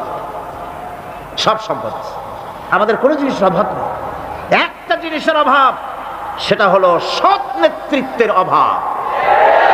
সৎ নেতৃত্ব, চরিত্রবান নেতৃত্বের অভাব। এই অভাবে সব নষ্ট করে দিয়েছে। আমার দেশে সম্পদ আছে, সম্পদ রক্ষণাবেক্ষণ করার জন্য যে ইমাম দরকার সেটা নাই। আমার দেশের সেদিনও সিলেটের মাগুর ছড়ার 1-2 টাকার নয়, 1-2 হাজার কোটি টাকার নয়, 40,000 কোটি টাকার গ্যাস পুড়ে ভস্ম হয়ে গিয়েছে। আমাদের ইমানি শক্তি নাই, সাহস নাই বলে এই ষড়যন্ত্র হতে পেরেছে। ঠিক কিনা? আমাদের যদি ইমানে শক্তি থাকতো, যারাই ক্ষমতায় আসে ভারতের ভয়তে খালি কাঁপতে থাকে থরথর করে। আর মেয়ে ভারতকে ভয় করো কেন? সে কি তোমার ক্ষমতায় রাখতে পারবে? কর না পারবে? ক্ষমতায় রাখতে পারবে কে? ক্ষমতা দেওয়ার মালিক কে? সিনাই নেওয়ার মালিক কে? সে আল্লাহরে ভয় করো। ওই সাতারে ভয় করে কি হবে? কি করতে পারবে সে? ওর শত শত কোটি, ওর 100 কোটি মানুষের সিনায় হিম্মত নাই। আমার 12 কোটি মানুষের সিনায় ওর থেকে লক্ষ কোটি গুণে বেশি হিম্মত আছে।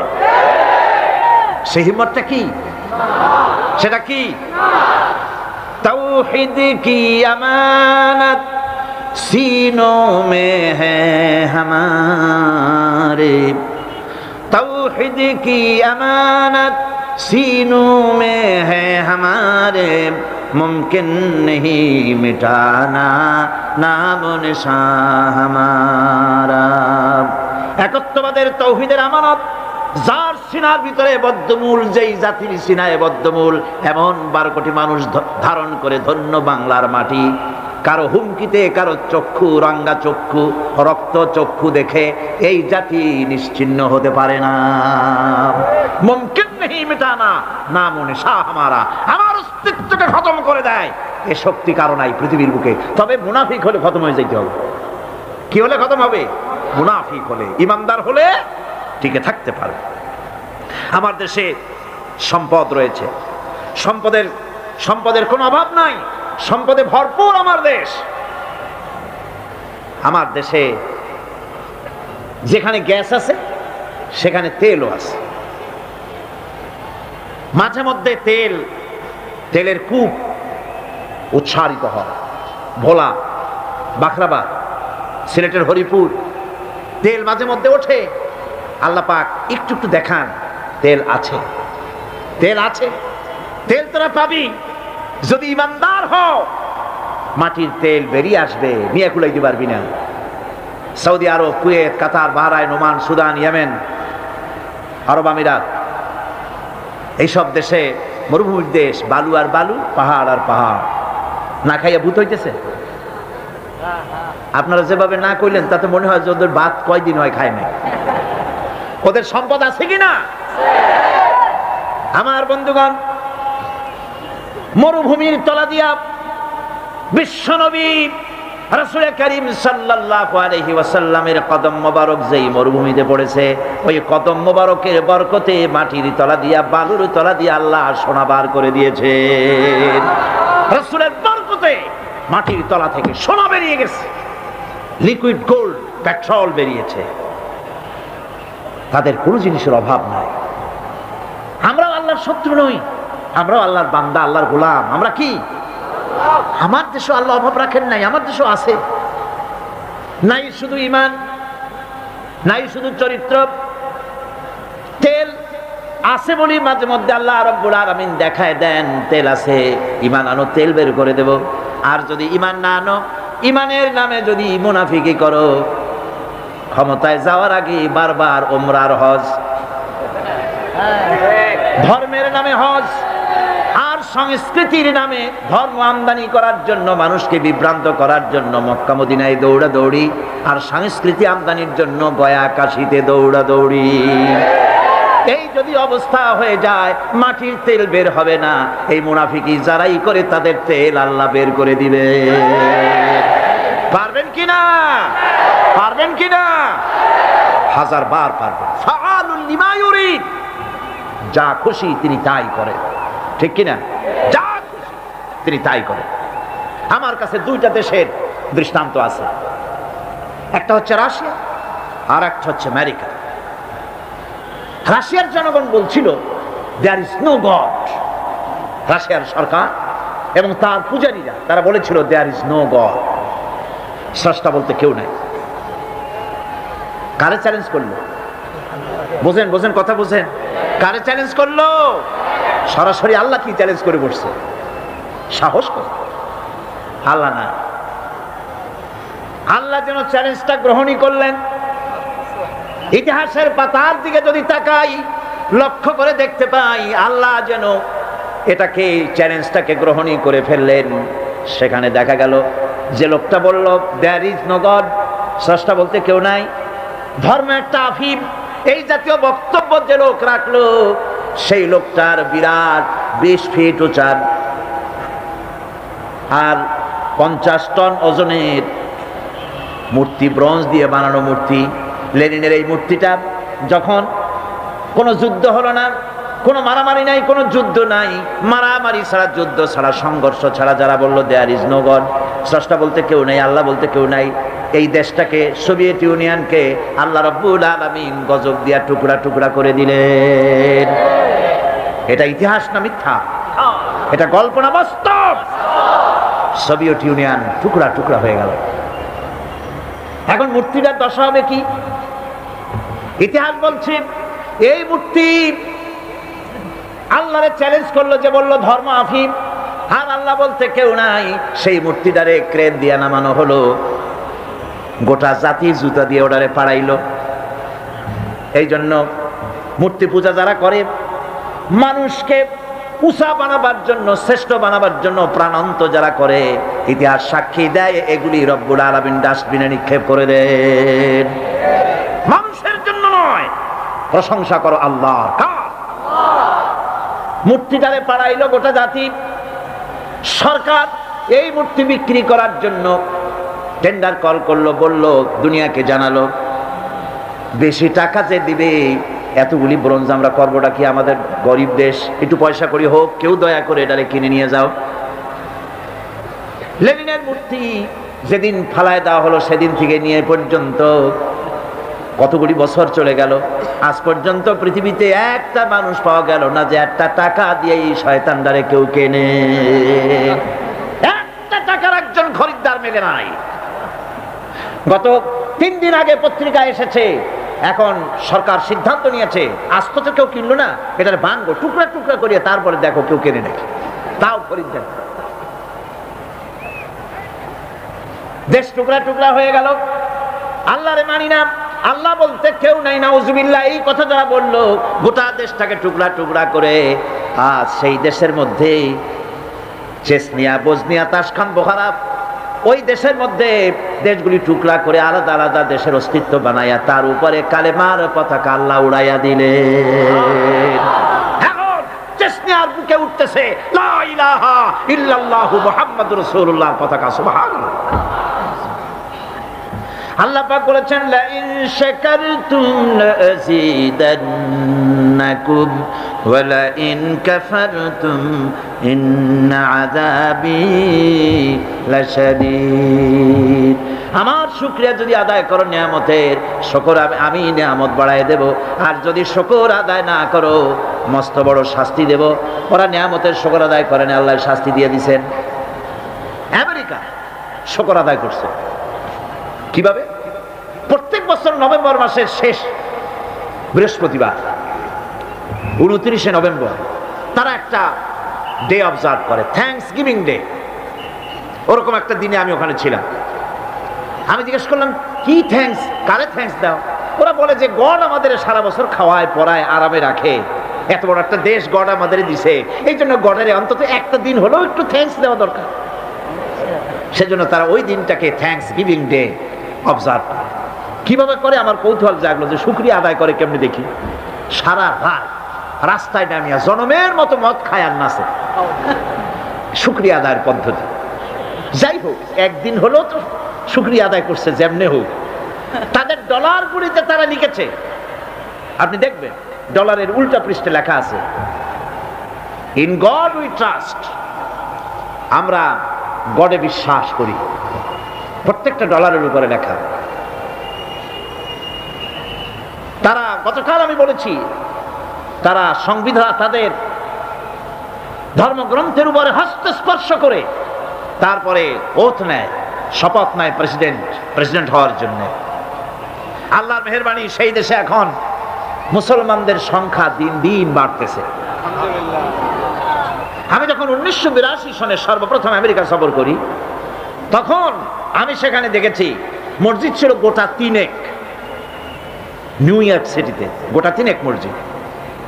আর এই বছর সফর করলাম আমেরিকায়, এখন জেনে আসলাম শুধু নিউ ইয়র্ক সিটিতে মসজিদের সংখ্যা 700 ছাড়াই গেছে। মাদ্রাসা হচ্ছে, মসজিদ হচ্ছে, ইসলামের বুলবালা হচ্ছে। ইসলামকে যারা মহব্বত করে ভালোবাসে, আল্লাহ তাদের ভালোবাসে। তার অর্থ এই না যে আমেরিকা ইসলামকে ভালোবাসে, সেটা আমি বলতে চাই না। ইসলামের চরম দুশমন তারা। আমি বলতে চাচ্ছি এই কথা যে আল্লাহ পাক নিয়ামত দেওয়ার মালিক হচ্ছে তিনি, সম্পদ দেওয়ার মালিক তিনি। তার কাছে যারা মাথা নত করে, তাকে আল্লাহ বলে স্বীকার করে, তার আইন কানুন যারা মানে, তাদেরকে আল্লাহ বেশি দেন। আল্লাহ ওয়াদা করেছেন শুকরিয়া আদায় করো, বেশি করে দেব। শুকরিয়া আদায় করবে না, কিছুই দেব, বরং আযাব প্রাপ্ত হবে, ধ্বংস প্রাপ্ত হবে। বন্ধুগণ, এজন্য আজকে যদি আমার দেশের সমৃদ্ধি আমরা আশা করি, তাহলে এই ঈমানের উপরে আমাদেরকে মজবুত হতে হবে। ঈমান, যে ঈমান আমরা এনেছি সেই ঈমানকে আমাদের টিকায় রাখতে হবে। ঈমান হচ্ছে আমাদের সম্পদ। ঈমান আমাদের কি? শ্রেষ্ঠ সম্পদ। আল্লাহ রাব্বুল আলামিনের উপরে ঈমান আনার জন্য যে কালেমা আমরা পড়েছি, লা ইলাহা ইল্লাল্লাহু মুহাম্মাদুর রাসূলুল্লাহ, জোরে সরে পড়েন, লা ইলাহা ইল্লাল্লাহ, লা ইলাহা ইল্লাল্লাহ, লা ইলাহা ইল্লাল্লাহ, লা ইলাহা ইল্লাল্লাহু।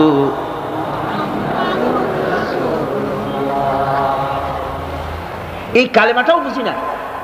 ঈমান এনেছে ঠিক, কিন্তু কালেমা আমার কাছে কি দাবি করে আমরা তা জানি না। লা ইলাহা, এটা অত্যন্ত বিপ্লবাত্মক কথা, এর চাইতে রিভলিউশন সৃষ্টিকারী কথা পৃথিবীতে আর নাই। আপনি কি বলছেন? আপনি কি হুশের সাথে বলতেছেন? আপনি কি জানেন আপনি কি বলতেছেন? আপনি বলছেন লা ইলাহা, কোনো ইলাহা নাই, আইনদাতা নাই, বিধানদাতা নাই, শাসনকর্তা নাই, মালিক নাই, খালেক নাই, রাজ্জাক নাই, কেউ নাই, ইল্লাল্লাহ, আল্লাহ ছাড়া। আল্লাহ ছাড়া কেউ নাই। কারো আইন মানি না, কারো বিধান মানি না। এটা কি সহজ কথা? এই কথাটা যদি আপনি প্রধানমন্ত্রীর বাড়ির সামনে, প্রেসিডেন্টের বাড়ির সামনে গিয়া, দুনিয়ায় কোথাও যদি কোনো প্রধানমন্ত্রী কোনো প্রেসিডেন্টের বাড়ির সামনে গিয়া যদি কেউ এভাবে জিকির করে লা ইলাহা ইল্লাল্লাহ, লা ইলাহা ইল্লাল্লাহ, লা ইলাহা ইল্লাল্লাহ, লা ইলাহা ইল্লাল্লাহ, লা ইলাহা ইল্লাল্লাহ, জিকির যদি করতে থাকে, দুনিয়ার সেই প্রধানমন্ত্রী প্রেসিডেন্ট মুসলমান হলে সঙ্গে সঙ্গে বলবে দারোয়ানকে, লোকদের বলবে ওরে নিয়ে আসো, হুজুরে নিয়ে আসো, ভিতরে ভিতরে এনে বসতে দাও, খাইতে দাও। আল্লাহর ওলি হবে নিশ্চয়ই, এত সুন্দর জিকির করে, পকেটে কিছু পয়সা দিয়ে দাও। হাদিয়া তোফা নিয়ে তিনি চলে গেলেন। চিত্রের অপর পৃষ্ঠা দেখুন।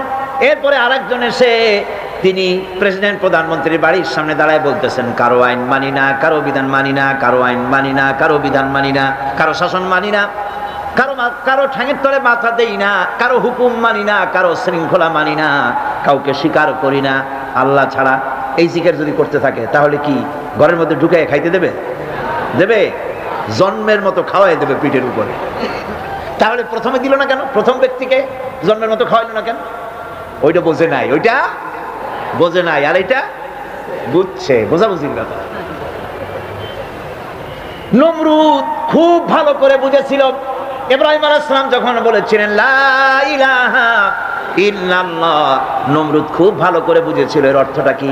সেই জন্য হযরত ইব্রাহিমকে আগুনের মধ্যে ভালাই দিয়েছিল। ফেরাউন খুব ভালো করে বুঝেছিল। মুসা আলাইহিস সালাম যখন বলেছিলেন লা ইলাহা ইল্লাল্লাহ, ফেরাউন খুব ভালো করে বুঝেছিল বলে হযরত মুসা আলাইহিস সালামকে জেলের মধ্যে ঢুকাবার জন্য হুমকি দিয়েছিল, তাকে মারার জন্য প্রচেষ্টা করেছিল। আবু জাহেলরা খুব ভালো করে বুঝেছিল।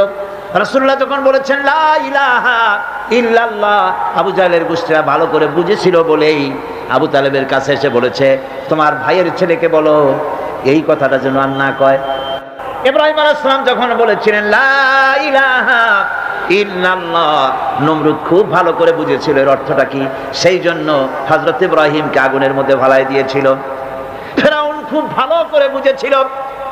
মুসা আলাইহিস সালাম যখন বলেছিলেন লা ইলাহা ইল্লাল্লাহ, ফেরাউন খুব ভালো করে বুঝেছিল বলে হযরত মুসা আলাইহিস সালামকে জেলের মধ্যে ঢুকাবার জন্য হুমকি দিয়েছিল, তাকে মারার জন্য প্রচেষ্টা করেছিল। আবু জাহেলরা খুব ভালো করে বুঝেছিল। রাসূলুল্লাহ যখন বলেছেন লা ইলাহা ইল্লাল্লাহ, আবু জাহেলের গোষ্ঠীরা ভালো করে বুঝেছিল বলেই আবু তালেবের কাছে এসে বলেছে তোমার ভাইয়ের ছেলেকে বলো এই কথাটা যেন আর না কয়। বুঝে বলছে না বুঝে বলছে? বুঝেই বলেছে এই কথাটা যেন না বলে। এর বিনিময় তোমার ভাইয়ের ছেলে মুহাম্মদ বলেন সাল্লাল্লাহু আলাইহি ওয়াসাল্লাম, তিনি যদি এই আরব দেশের যত বড় সুন্দরী মেয়ে বিয়ে করতে চায় আমরা জোগাড় করে দেব, যত সোনা চাই দেব, যত টাকা চাই দেব। এ কথা হাদিসে আছে কিনা? যত টাকা চাই দেব, নেতৃত্ব চাইলে তাও দিয়ে দেব, তবুও যেন লা ইলাহা ইল্লাল্লাহর দাওয়াতটা যেন না দেয়। একথা বলতেছে কারা? নেতারা ভালো করে বুঝেছে এই কলেমা যদি চালু হয় আমাদের মতো শয়তানদের নেতৃত্ব চলবে না, সেজন্যই বাধা দিয়েছে। আবু তালেব গিয়ে যখন প্রস্তাব করলো, তিনি যখন প্রস্তাব করলেন রাসূলের কাছে, আল্লাহর নবী তখন সঙ্গে সঙ্গে বললেন চাচাজি ওরা যা দিতে পারে সেটা তো দূরের কথা, যেটা দিতে পারে না তাও যদি ওরা আমাকে দিয়ে দেয়, আকাশের ওই চন্দ্রটা ধরে এনে যদি ওরা আমার বাম হাতে তুলে দেয়, আর আকাশের ওই সূর্যটা এনে যদি ওরা আমার ডান হাতে উঠায় দেয়, এরও বিনিময় আমি মুহাম্মদ সাল্লাল্লাহু আলাইহি সাল্লাম এক মুহূর্তের জন্য তাওহীদের দাওয়াত বন্ধ করে দেব না। কখনো নয়। এ কালেমা বিপ্লবী কালেমা। এই কালেমা যারা উচ্চারণ করে, এই কালেমা যারা বিশ্বাস করে, তার সমাজে চুরি, ডাকাতি, জেনা, ব্যভিচার, অন্যায়, অত্যাচার, মানব প্রচিত মতবাদ চলতে পারে না।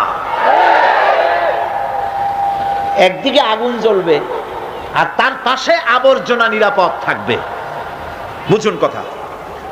এখানে আগুন, এই গ্লাসটা কি ধরুন আগুন জ্বলতেছে, চতুর্পাশে এই ধরনের কিছু আবর্জনা আছে, নিরাপদ, জ্বলে না, তাহলে বুঝতে হবে ওটা আগুন না। এটা কি? আগুন না। আগুনের নামে যাকে বুঝতেছি ওটা ভেলকি, ওটা আসলে আগুন না। আগুন হলে তো আবর্জনা পুড়তই। মুসলমান নামের যত মুসলমান আমরা চোখে দেখি আর মুসলমান বলে দাবি করি, আসলে মুসলমান যেমন হওয়া উচিত আমরা তেমন হতে পারি নাই। যদি পারতাম তাহলে কুফর আর বেদাত, শিরক আর চুরি আর ডাকাতি, জেনা, ব্যভিচার, এই আবর্জনাগুলি মুসলমান দেশে থাকার কথা ছিল না। এগুলো নির্মূল হয়ে যেত যদি সত্যিকারের মুসলমান হইতাম। ওই যে ইন্দোনেশিয়া মুসলমানদের, পৃথিবীর মুসলমানদের সংখ্যাগরিষ্ঠতার দিক থেকে 1 নম্বর হলো ইন্দোনেশিয়া, 2 নম্বরে আমরা। সেখানে কি এমনি মুসলমান আগের থেকে ছিল না? সাহাবায়ে কেরাম ব্যবসা করার জন্য, আরব মুসলমানেরা ব্যবসা করার জন্য তারা ইন্দোনেশিয়া এলেন, চায়না গেলেন, রাশিয়া গেলেন। এই সব মুসলমানদের ওঠা বসা, চলাফেরা, ব্যবহার, লেনদেন দেখে দেখে এই মানুষগুলি তাদের শুধু চেহারা দেখে, তাদের আলাপ দেখে, তাদের ওঠা বসা দেখে, তাদের লেনদেন দেখে, তাদের ব্যবহার দেখে, তাদের আমানতদারি, দিয়ানাতদারি দেখে আর কোরআন পড়া লাগে নাই, শুধুমাত্র মুসলমান দেখে তারা বলেছে লা ইলাহা ইল্লাল্লাহু মুহাম্মাদুর রাসূলুল্লাহ। এই শান্তি তো চাই। এই মুসলমানগুলির যেমন দেখি, এটাই হলো আসল। তারা ইসলাম কবুল করেছে। আজ আমার দেখে তো কেউ মুসলমান হইতে চায় না। মদিনা মুনাওয়ারায় রাসূলুল্লাহ ইসলামী আন্দোলনের শেষ পর্যায়ে, নবুয়তের শেষ পর্যায়ে, হুজুরের বিদায়ের আগে, মদিনার 8 বছরে চলে যাওয়ার পর আর কোনো কাফের ছিল না যারা শত্রুতা করলো। তারা দেখলো খামোখাই শত্রুতা করেছে এই লোকটির সাথে। ধর্মের শত্রু মনে করেছিলাম, আসলে তো ভালো মানুষ, আমাদের কারো কোনো ক্ষতি করে নাই, বরং আমরা এখন দরজা খুলে ঘুমাতে পারি, নারীরা একাকিনী যাতায়াত করতে পারে, কারো সাহস নাই চোখ তুলে তাকায়, কেউ মানুষকে হত্যা করে না, চুরি করে না, ডাকাতি করে না, বৃদ্ধদেরকে সম্মান দেওয়া হয়, যুবকদেরকে বেকার ভাতা দেওয়া হয়, শিশুদেরকে খাবার দেওয়া হয়। এমন সুন্দর সমাজ তো পৃথিবীতে আর দেখি নাই। সঙ্গে সঙ্গে লোকগুলি ইসলাম কবুল করতে লাগলো। আল্লাহ পাক তখন নাজিল করলেন ইযা জাআ নাসরুল্লাহি ওয়াল ফাত ওয়ারাআইতান নাসা ইয়াদখুলুনা ফি দীনিল্লাহি আফওয়াজা ফাসাব্বিহ বিহামদি রাব্বিকা ওয়াস্তাগফির ইন্নাহু কানা তাওয়াবা। ইযা জাআ নাসরুল্লাহি ওয়াল ফাতহু, আল্লাহর পক্ষ থেকে যখন বিজয় আসবে, ইসলামের যখন চূড়ান্ত বিজয় আসবে, তখন নবী ওয়ারাইতান নাসা ইয়াদখুলুনা ফি দীনিল্লাহি আফওয়াজা, তখন তুমি দেখতে পাবে দলে দলে লোক ইসলামের মধ্যে প্রবেশ করছে। সুবহানাল্লাহ। রাসূলুল্লাহ নবুয়তের শেষ যুগে এসে মদিনায় দেখা গেল আশেপাশে আর কাফের বলে কেউ নাই, সব পড়েছে লা ইলাহা ইল্লাল্লাহু মুহাম্মাদুর রাসূলুল্লাহ। আজ আমরাও যদি ইমানের বলে বলিয়ান হই, আমরাও যদি ইমানের বলে বলিয়ান হয়ে সত্যকে উঁচু করে ধরি, যদি ইমানের উপরে মজবুত হই, আমানতকে খেয়ানত না করি, মিথ্যে কথা না বলি, ওজনে যদি কম না দেই, আমরা মনে করি মসজিদ হলো ধর্মের জায়গা, আর বাইরে যা মোল্লা তাই করি। মসজিদেই আল্লাহর কথা মতো চলবো আর বাইরে আমার নিজের মতো, এটার নামই ধর্মনিরপেক্ষ। এটার নাম কি? এই হলো কুলক্ষণ, কুদশা। মসজিদে যে আচরণটা করলাম, মসজিদে যারে সেজদা দিলাম, মসজিদে যার কথা মানলাম, যার হুকুম মেনে মসজিদের ভিতরে নামাজ পড়লাম, মসজিদের চেহারা তো আমার জনগণ দেখে না। ভালো করে শোনেন, মসজিদে কি করলাম তা তো জনগণ দেখে না। মসজিদের ইমানটা নিয়ে যখন আমি চাষ করতে যাব, কলকারখানায় যাব, খেতে খামারে যাব, অফিসে আদালতে যাব, যখন আমি দোকানদারিতে যাব, তখন আমার চেহারা, আমার আমল জনগণ দেখবে, হিন্দু দেখবে, খ্রিস্টান দেখবে, বৌদ্ধ দেখবে, আর দেখে বলবে এরা তো সত্যই আলাদা প্রকৃতির মানুষ, এরা তো ঘুষ খায় না। অফিসে গেলে বলে সাজাও ঘুষ দেওয়া যায় না, ঘুষ খায় না, মিথ্যা কথা বলে না, ওজনে কম দেয় না, খাদ্যে ভেজাল দেয় না। এই দৃশ্য যখন দেখবে, মানুষ থেকে আলাদা একটা স্বতন্ত্র মানুষ হিসাবে যখন দেখবে, আপনার আর তাফসীর করা লাগবে না, আপনার আর ওয়াজ করা লাগবে না, শুধু আপনারে দেখেই অন্য জাতি পড়বে লা ইলাহা ইল্লাল্লাহু মুহাম্মাদুর রাসূলুল্লাহ।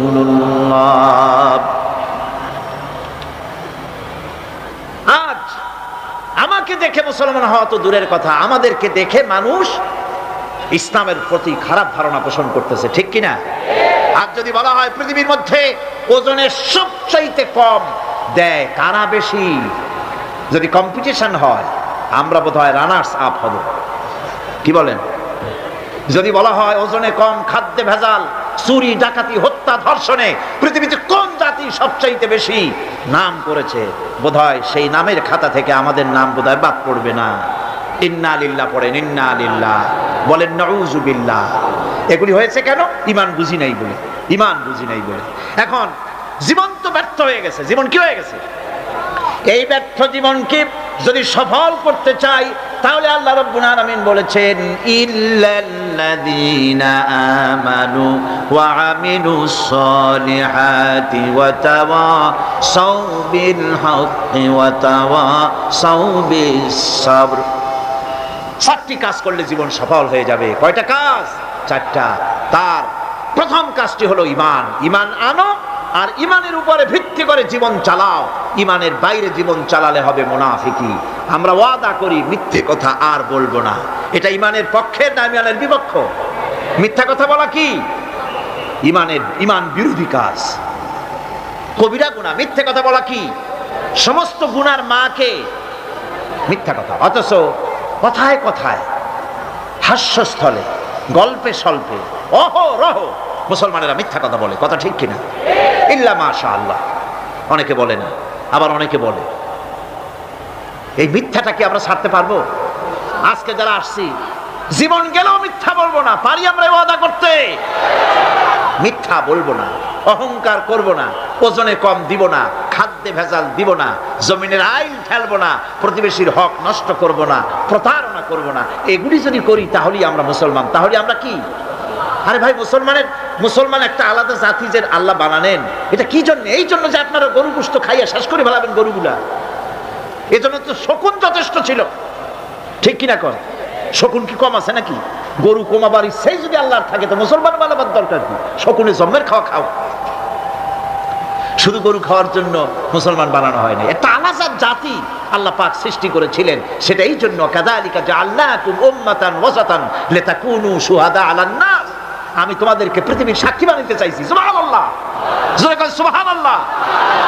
আল্লাহ রাব্বুল আলামিন বলেন, আমার মানসা হচ্ছে, আমার ইচ্ছে হলো তাম পৃথিবীর বুকে আমি চাই মুসলমানেরা তারা হবে দুনিয়ার মানুষের সাক্ষী, আর দুনিয়ার মানুষের সাক্ষী হবে মুসলমান, আর মুসলমানদের সাক্ষী কিয়ামতে হবে আল্লাহর রাসূল। রাসূল হবেন সাক্ষী। দুনিয়ার মানুষের সাক্ষী মুসলমান হবে। সাক্ষী কি? সাক্ষী হচ্ছে, এ মাহফিল আমি আরো বলেছি, সাক্ষী হচ্ছে ওই যে পুকুর কাটে মানুষ, রাস্তা বানাবার জন্য মাটি কাটে, সেই মাটি কাটতে গিয়া যে কুয়া খনন করে তার মধ্যে একটা উঁচা ঢিবির মতো বানায়া রাখে, এটারে কি কয়? ওটা কিসের সাক্ষী? মাটি কাটার সাক্ষী। মাটি যে আপনি কাটছেন তার গভীরতা, তার প্রশস্ততা কতটুকুন, তা ওই স্তম্ভের উপর থেকে সাক্ষীর উপর দিয়ে ফিতা ধরিয়া মাপিয়া ঠিক করা হয় মাটি কাটার পরিমাণটা কি, ওটা হলো সাক্ষী। আল্লাহ রাব্বুল আলামিন মুসলমানদের সাক্ষী বানাইছিলেন। পৃথিবীর সমস্ত মানুষের সাক্ষী তোমরা। তোমাদের মাথার উপরে ফিতা ধরে আমেরিকা প্রতিযোগিতা করবে সততার দিক থেকে, চরিত্রের দিক থেকে, অর্থনীতির দিক থেকে, সমাজনীতির দিক থেকে, সঠিক রাজনীতি পরিচালনার দিক থেকে মুসলমানের মতো হইতে পারলো কিনা, এজন্য আমেরিকা প্রতিযোগিতা করবে মুসলমানের মতো হওয়ার জন্য। ব্রিটিশ প্রতিযোগিতা করবে, ইটালি করবে, ফ্রান্স করবে, জার্মান করবে, তাম পৃথিবীর মানুষ মুসলমানদের মতো হওয়ার জন্য প্রতিযোগিতা করবে। এটাই ছিল আল্লাহ পাকের ইচ্ছা। আল্লাহ পাক এটাই চান। কিন্তু আমরা কি তা হতে পেরেছি? আমরা কি দুনিয়ার মানুষের সত্যের মানদণ্ড হতে পেরেছি কিনা? হয়েছি কিনা? কন না, হই নাই। বরং আমাকে দেখে মুসলমান কাছে আসে না, অন্য জাতি কাছে আসে না, বরং আমাকে ঘৃণা ভরে দেখে, হেট করে। তারা মনে করে এইটা কি মুসলমান, এটাই কি মুসলমান। দুনিয়ার যে কোনো জাতির থেকে আপনার আলাদা স্বকীয়তা, স্বাতন্ত্র থাকতে হবে, এটাই ইমানের দাবি। এটা কিসের দাবি জোরে কন? এটা ইমানের দাবি। যারা মাহফিলে এসেছেন আজ, নারী পুরুষ, যুবক কিশোর তরুণ, ছাত্র শিক্ষক সাংবাদিক সাহিত্যিক পেশাজীবী ডাক্তার বুদ্ধিজীবী আইনজীবী প্রশাসনিক ব্যক্তিবর্গ, সকল মানুষের কাছে আমার দাবি, আসুন আমরা চরিত্রকে পরিবর্তন করি, আমাদের ইমানের দাবি পূরণ করি। মিথ্যা, জেনা, জুয়া, অসত্য, অহংকার, মিথ্যাচার, ব্যভিচার, অন্যায়, জল ইত্যাদি থেকে আমরা নিজেকে রক্ষা করি, অন্যকেও বাঁচাই, সৎ চরিত্রের উপরে জীবন যাপন করি। শান্তি আল্লাহ পাক এই জমিনে ফিরিয়ে দিবেন যদি আমরা সত্যিকারের ইমানের উপরে চলতে পারি। বাকি কথা আগামীকাল বলবো ইনশাআল্লাহ। দাঁড়ানো ভাইয়েরা, মুনাজাতের জন্য অবশ্যই বসে পড়ুন, দাঁড়িয়ে থাকবেন না। এক মুহূর্তের জন্য সমস্ত মুসলমান ভাইয়েরা এক মুহূর্তের মধ্যে, মুসলমান অমুসলমান সকলেই মুনাজাতে অংশগ্রহণ করুন, সবাই বসুন। আর জোরে সোরে জিকির করেন লা ইলাহা ইল্লাল্লাহ, লা ইলাহা ইল্লাল্লাহ, লা ইলাহা, লা ইলাহা, লা ইলাহা ইল্লাল্লাহ মুহাম্মাদুর রাসূলুল্লাহ। দাঁড়ালেন কেন ভাই? আমি তো মুনাজাতের কথা বলছি আপনাদের সামনে, আপনারা দাঁড়াইছেন কেন? বসেন, এরকম করবেন না। আপনাদের এই মাহফিলের ছবি অডিও ভিডিও হয়ে সারা দুনিয়ায় ছড়ায়। মানুষেরা আপনাদের কি দোয়া করে জানেন?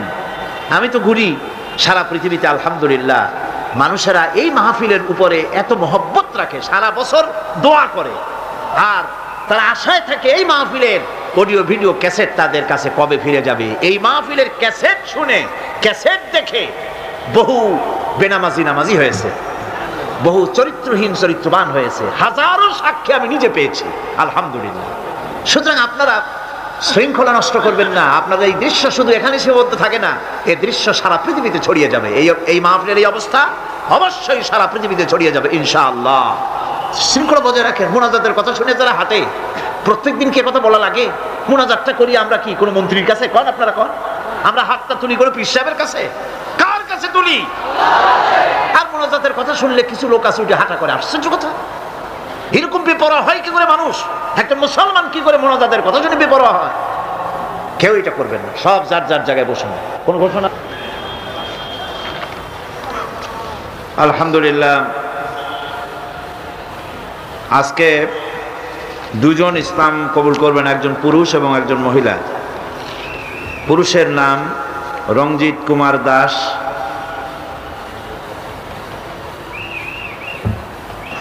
গ্রাম লালানগর, থানা সীতাকুণ্ড, চট্টগ্রাম। বর্তমান নাম পছন্দ করেছে মোহাম্মদ আব্দুল খালেক। আর মহিলার নাম, যিনি ইসলাম কবুল করতে এসছেন, মহিলা প্যান্ডেলে আছেন, তিনি, তার নাম হচ্ছে মিনা মারমা,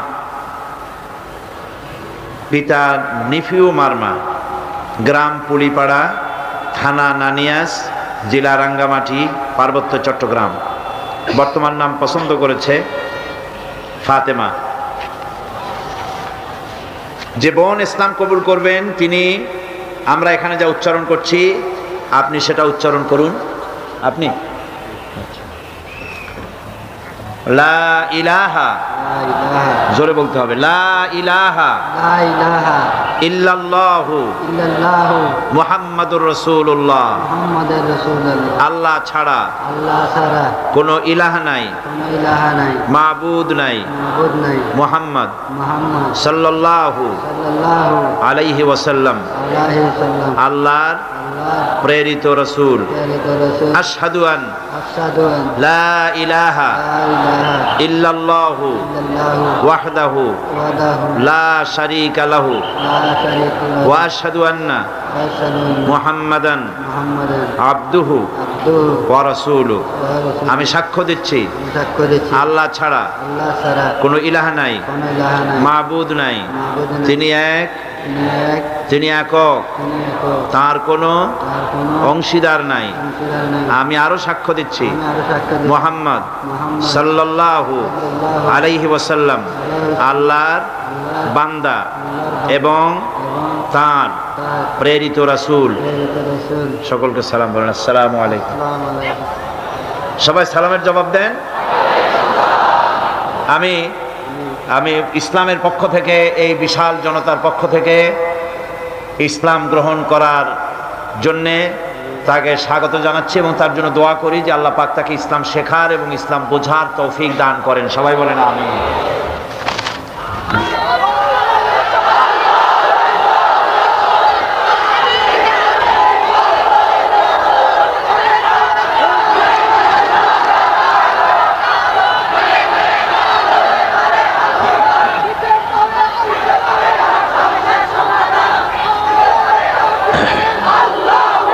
আমরা এখন মোনাজাতের দিকে যাচ্ছি। আমি আপনাদের কাছে বিশেষভাবে অনুরোধ করব, এই মাহফিলের সম্মানিত সভাপতি, ইসলামী সমাজ কল্যাণ পরিষদের সম্মানিত সভাপতি, চট্টগ্রামের তৌহিদি জনতার প্রাণপ্রিয় নেতা, আলেমে দ্বীন, শেখুল হাদিস হযরত মাওলানা শামসুদ্দিন সাহেব মাদ্দাজিল্লুহুল আলী, আল্লাহ তার প্রতি রহম করুন। সবাই বলুন আমিন। তিনি গতকাল, ওই যে সেই বছর 1989-90 যখন আমার বিরুদ্ধে পাইকারি দরে হরতাল হওয়া শুরু করলো, 144 ধারা আর হরতাল, যেখানে যাই যাওয়ার আগেই 144, আর আল্লাহর মেহেরবানি জনগণ 144 288 বানায় দিত। সেই সময়ের কথা বলছি। সিলেট নামতে পারলাম না, কোনো রকম নেমেই আবার উঠতে হলো প্লেনে। আমি সিলেটে আমাকে ঢুকতে দেওয়া হলো না, তদানীন্তন সরকার যে কামটা করলো। তো ওই মাহফিলে মাইক বিগত বছরগুলিতে, এবার সেখানে 23 বছর পূর্তি হবে, তাফসিরের 23 বছর হবে এবার। তো প্রতি বছর তিনি মাইকের খরচ তিনি দিতেন। মাইক সার্ভিস তার নিজের, উনি মাইক দিতেন। আমাকে ফেরত পাঠানো হয়েছে, তাফসির মাহফিল হবে না, এই কথাটা শোনার পর তিনি বরদাস্ত করতে পারেন নাই, শোনা মাত্রই হার্ট ফেল করেছেন। আল্লাহ পাক তাকে জান্নাত নসিব করুন। কথাটা এই জন্য বললাম যে এক একজনে এক একটা দায়িত্ব নিতে পারেন, যেহেতু এটা কারো ব্যক্তিগত ব্যাপার নয়, এটা কোরআনের ব্যাপার। কার ব্যাপার জোরে কোন? আর কোরআনের ব্যাপার মানে কার ব্যাপার? আল্লাহ পাকের ব্যাপার। এই কাজের সাথে সহযোগিতা কেবলমাত্র করতে পারে সৌভাগ্যবান যারা, তারাই। আল্লাহ যেন আমাদের সকলকে সৌভাগ্যবান বানান। আমরা বলি আমিন। যাতে পর আজান হবে বা জামাতে শার নামাজ আদায় করে যাবেন। আল্লাহুম্মা আমিন। ربنا ظلمنا أنفسنا وإن لم تغفر لنا وترحمنا لنكونن من الخاسرين ربنا لا تزغ قلوبنا بعد إذ هديتنا وهب لنا من لدنك رحمة إنك أنت الوهاب أي الله تعالى বিশাল এই জনসমুদ্র নিয়ে, তোমার অগণিত বান্দাদের নিয়ে তোমার দরবারে হাত তুলেছি।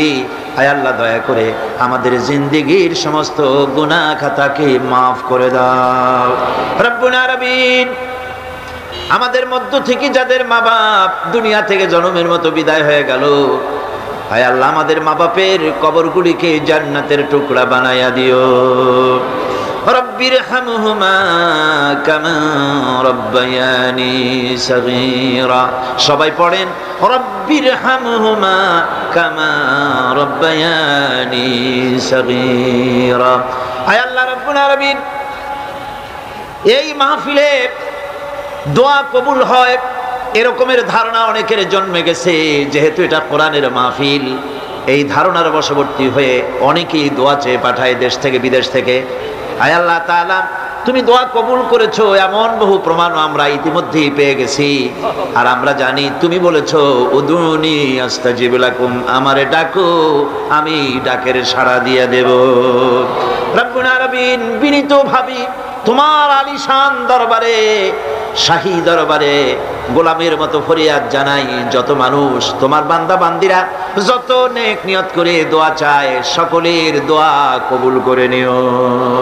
সমস্ত মানুষের অভাব অভিযোগ দূর করে দিও রব্বুল আলামিন। এই মাহফিল অতীতেও তুমি ঋণযুক্ত রাখো নাই, এবারও যেন ঋণগ্রস্ত হয়ে না থাকে। এই শহরে কত বড় বড় ধনী আছে বাবু, তাদের দিলগুলিকে নরম করে দিও। তোমার বান্দা বান্দির দিল নরম করে এই বাজেট যা রয়েছে আল্লাহ তুমি তা পুরা করে তার থেকে আরো বেশি দিয়ে দিও রব্বুল আলামিন। আয় আল্লাহ তাআলা, কোরআনের মাহফিলে বসলাম, যেই হাদিস দিয়ে মাহফিলটা শুরু করেছিলাম, তোমার হাবিব বলেছেন কোরআনের মাহফিলে, জিকিরের মাহফিলে, তোমার আলোচনার মাহফিলে, তোমার হাবিবের আলোচনার মাহফিলে কোন মানুষ এসে হতভাগ্য হয় না বলে তোমার হাবিব বলেছেন। তোমার উদ্ধৃতি দিয়ে তিনি বলেছেন, মাবুদ এই মাহফিলে আমাদের ভাগ্য তুমি বদলাইয়া দাও, আমাদের সাইয়াদ গুলি দয়া করে তুমি হাসানাত দিয়ে বদলাইয়া দাও রব্বুল আলামিন। সমস্ত আলেম ওলামাদের হায়াত দারাজ করে দাও। ইসলামী চিন্তাবিদ, ইসলামী বুদ্ধিজীবী, ইসলাম যারা চায়, ইসলাম যারা ভালোবাসে, তাদের সকলকে আল্লাহ তুমি এক বানায় দাও। আয় আল্লাহ তাআলা, এই মাহফিলে যত লোক উপস্থিত হয়েছে কাউকে তুমি মাহরুম করে দিও না। সকলের ঝুলি তোমার রহমত দিয়ে আল্লাহ তুমি ভরে দাও। আল্লাহুম্মা জিদনা ওয়ালা তানকুসনা وأكرمنا ولا تهنا وأعطنا ولا تحرمنا وآثرنا ولا تؤثر علينا واردنا وأرض عنا يا كريم يا رب العالمين ربنا تقبل منا إنك أنت السميع العليم وتب علينا إنك أنت التواب الرحيم سبحان ربك رب العزة عما يصفون وسلام على المرسلين الحمد لله رب العالمين بحق لا إله إلا الله محمد رسول الله السلام عليكم ورحمة الله